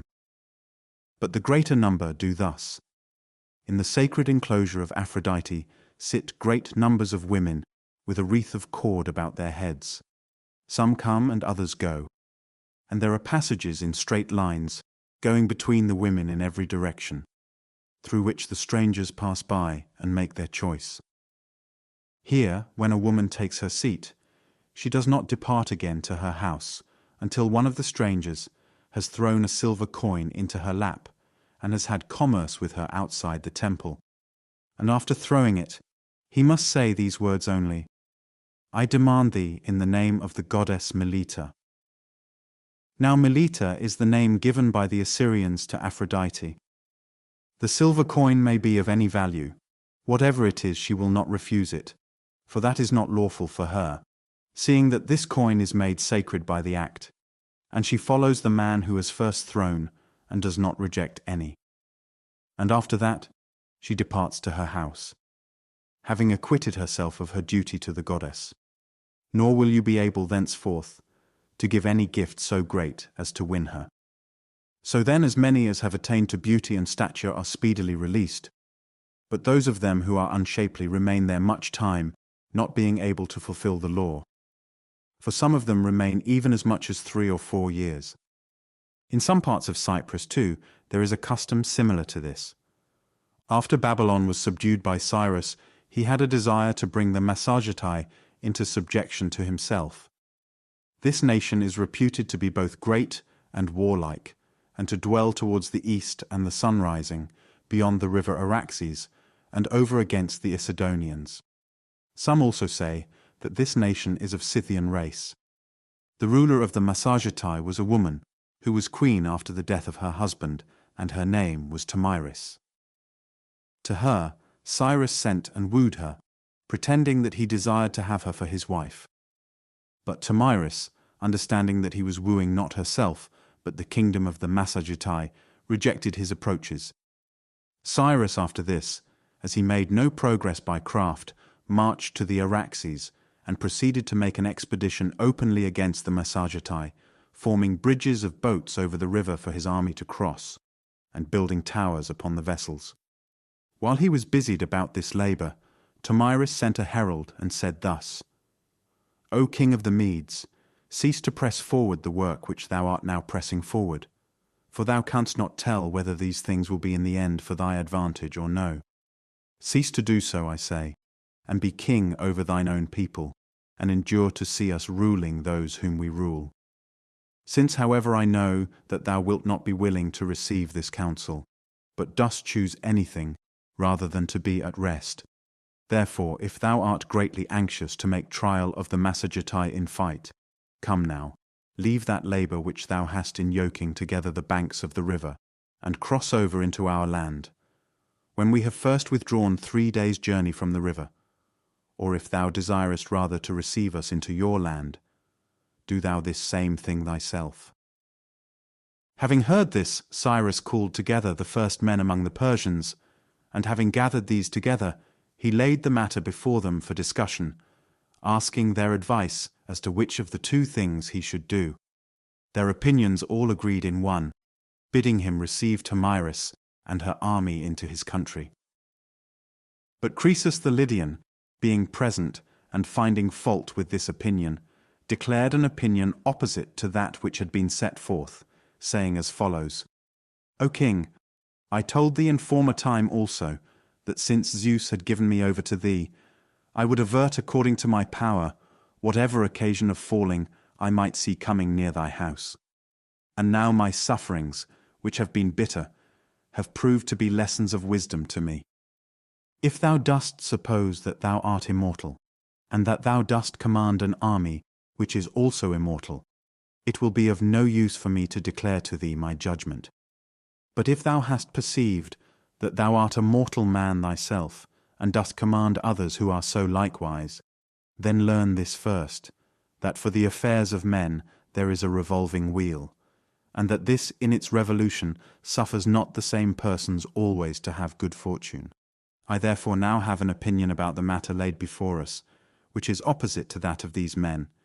For if we shall consent to receive the enemy into our land, there is for thee this danger in so doing. If thou shalt be worsted, thou wilt lose in addition all thy realm. For it is evident that if the Massagetai are victors, they will not turn back and fly, but will march upon the provinces of thy realm. And on the other hand, if thou shalt be the victor, thou wilt not be victor so fully as if thou shouldest overcome the Massagetai after crossing over into their land, and shouldest pursue them when they fled. For against that, which I said before, I will set the same again here, and say that thou, when thou hast conquered, wilt march straight against the realm of Tomyris. Moreover, besides that which has been said, it is a disgrace, and not to be endured, that Cyrus the son of Cambyses should yield to a woman, and so withdraw from her land. Now therefore it seems good to me that we should cross over and go forward from the crossing as far as they go in their retreat, and endeavour to get the better of them by doing as follows. The Massagetai, as I am informed, are without experience of Persian good things, and have never enjoyed any great luxuries. Cut up therefore cattle without stint, and dress the meat, and set out for these men a banquet in our camp. Moreover, also provide without stint bowls of unmixed wine and provisions of every kind. and having so done, leave behind the most worthless part of thy army, and let the rest begin to retreat from the camp towards the river. For if I am not mistaken in my judgment, they when they see a quantity of good things will fall to the feast, and after that it remains for us to display great deeds. These were the conflicting opinions, and Cyrus, letting go the former opinion and choosing that of Croesus, gave notice to Tomyris to retire, as he was intending to cross over to her. She then proceeded to retire, as she had at first engaged to do. But Cyrus delivered Croesus into the hands of his son Cambyses, to whom he meant to give the kingdom, and gave him charge earnestly to honor him and to treat him well, if the crossing over to go against the Massagetai should not be prosperous. Having thus charged him, and sent these away to the land of the Persians, he crossed over the river, both himself and his army. And when he had passed over the Araxes, night having come on, he saw a vision in his sleep in the land of the Massagetai, as follows. In his sleep it seemed to Cyrus that he saw the eldest of the sons of Hystaspes having upon his shoulders wings, and that with the one of these he overshadowed Asia, and with the other Europe. Now of Hystaspes, the son of Arsames, who was a man of the Achaemenid clan, the eldest son was Dareios, who was then, I suppose, a youth of about 20 years of age, and he had been left behind in the land of the Persians, for he was not yet of full age to go out to the wars. So then when Cyrus awoke, he considered with himself concerning the vision. And as the vision seemed to him to be of great import, he called Hystaspes, and having taken him apart by himself, he said, Hystaspes, thy son has been found plotting against me and against my throne, and how I know this for certain I will declare to thee. The gods have a care of me, and show me beforehand all the evils that threaten me. So in the night that is past while sleeping, I saw the eldest of thy sons having upon his shoulders wings, and with the one of these he overshadowed Asia, and with the other Europe. To judge by this vision, then, it cannot be but that he is plotting against me.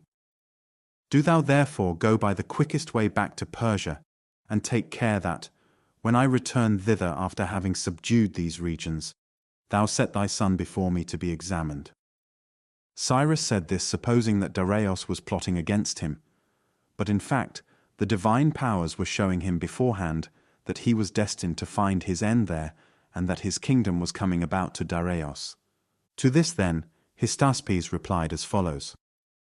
O king, heaven forbid that there should be any man of Persian race who would plot against thee, and if there be any, I pray that he perish as quickly as may be. Seeing that thou didst make the Persians to be free instead of slaves, and to rule all nations instead of being ruled by others. And if any vision announces to thee that my son is planning rebellion against thee, I deliver him over to thee to do with him whatsoever thou wilt. Hystaspes then, having made answer with these words, and having crossed over the Araxes, was going his way to the Persian land, to keep watch over his son Dareios for Cyrus. And Cyrus meanwhile went forward, and made a march of 1 day from the Araxes, according to the suggestion of Croesus. After this, when Cyrus and the best part of the army of the Persians had marched back to the Araxes, and those who were unfit for fighting had been left behind, then a third part of the army of the Massagetai came to the attack and proceeded to slay, not without resistance, those who were left behind of the army of Cyrus. And seeing the feast that was set forth, when they had overcome their enemies, they lay down and feasted, and being satiated with food and wine, they went to sleep. Then the Persians came upon them, and slew many of them, and took alive many more even than they slew, and among these the son of the queen Tomyris, who was leading the army of the Massagetai, and his name was Spargapeses. She then, when she heard that which had come to pass concerning the army, and also the things concerning her son, sent a herald to Cyrus, and said as follows, Cyrus, insatiable of blood, be not elated with pride by this which has come to pass, namely because with that fruit of the vine, with which ye fill yourselves and become so mad, that as the wine descends into your bodies, evil words float up upon its stream, because setting a snare, I say, with such a drug as this, thou didst overcome my son, and not by valour in fight. Now therefore receive the word which I utter, giving thee good advice. Restore to me my son, and depart from this land without penalty, triumphant over a third part of the army of the Massagetae. But if thou shalt not do so, I swear to thee by the sun, who is lord of the Massagetae, that surely I will give thee thy fill of blood, insatiable as thou art. When these words were reported to him, Cyrus made no account of them. And the son of the queen Tomyris, Spargapizes, when the wine left him, and he learnt in what evil case he was, entreated Cyrus that he might be loosed from his chains, and gained his request. And then, so soon as he was loosed and had got power over his hands, he put himself to death. He then ended his life in this manner. But Tomyris, as Cyrus did not listen to her, gathered together all her power and joined battle with Cyrus. This battle of all the battles fought by barbarians I judge to have been the fiercest, and I am informed that it happened thus. First, it is said, they stood apart and shot at one another, and afterwards, when their arrows were all shot away, they fell upon one another and engaged in close combat with their spears and daggers. And so they continued to be in conflict with one another for a long time, and neither side would flee. But at last the Massagetae got the better in the fight, and the greater part of the Persian army was destroyed there on the spot, and Cyrus himself brought his life to an end there, after he had reigned in all 30 years wanting one. Then Tomyris filled a skin with human blood, and had search made among the Persian dead for the corpse of Cyrus. And when she found it, she let his head down into the skin, and doing outrage to the corpse, she said at the same time this: Though I yet live and have overcome thee in fight, nevertheless thou didst undo me by taking my son with craft. But I, according to my threat, will give thee thy fill of blood. Now, as regards the end of the life of Cyrus, there are many tales told, but this which I have related is to my mind the most worthy of belief.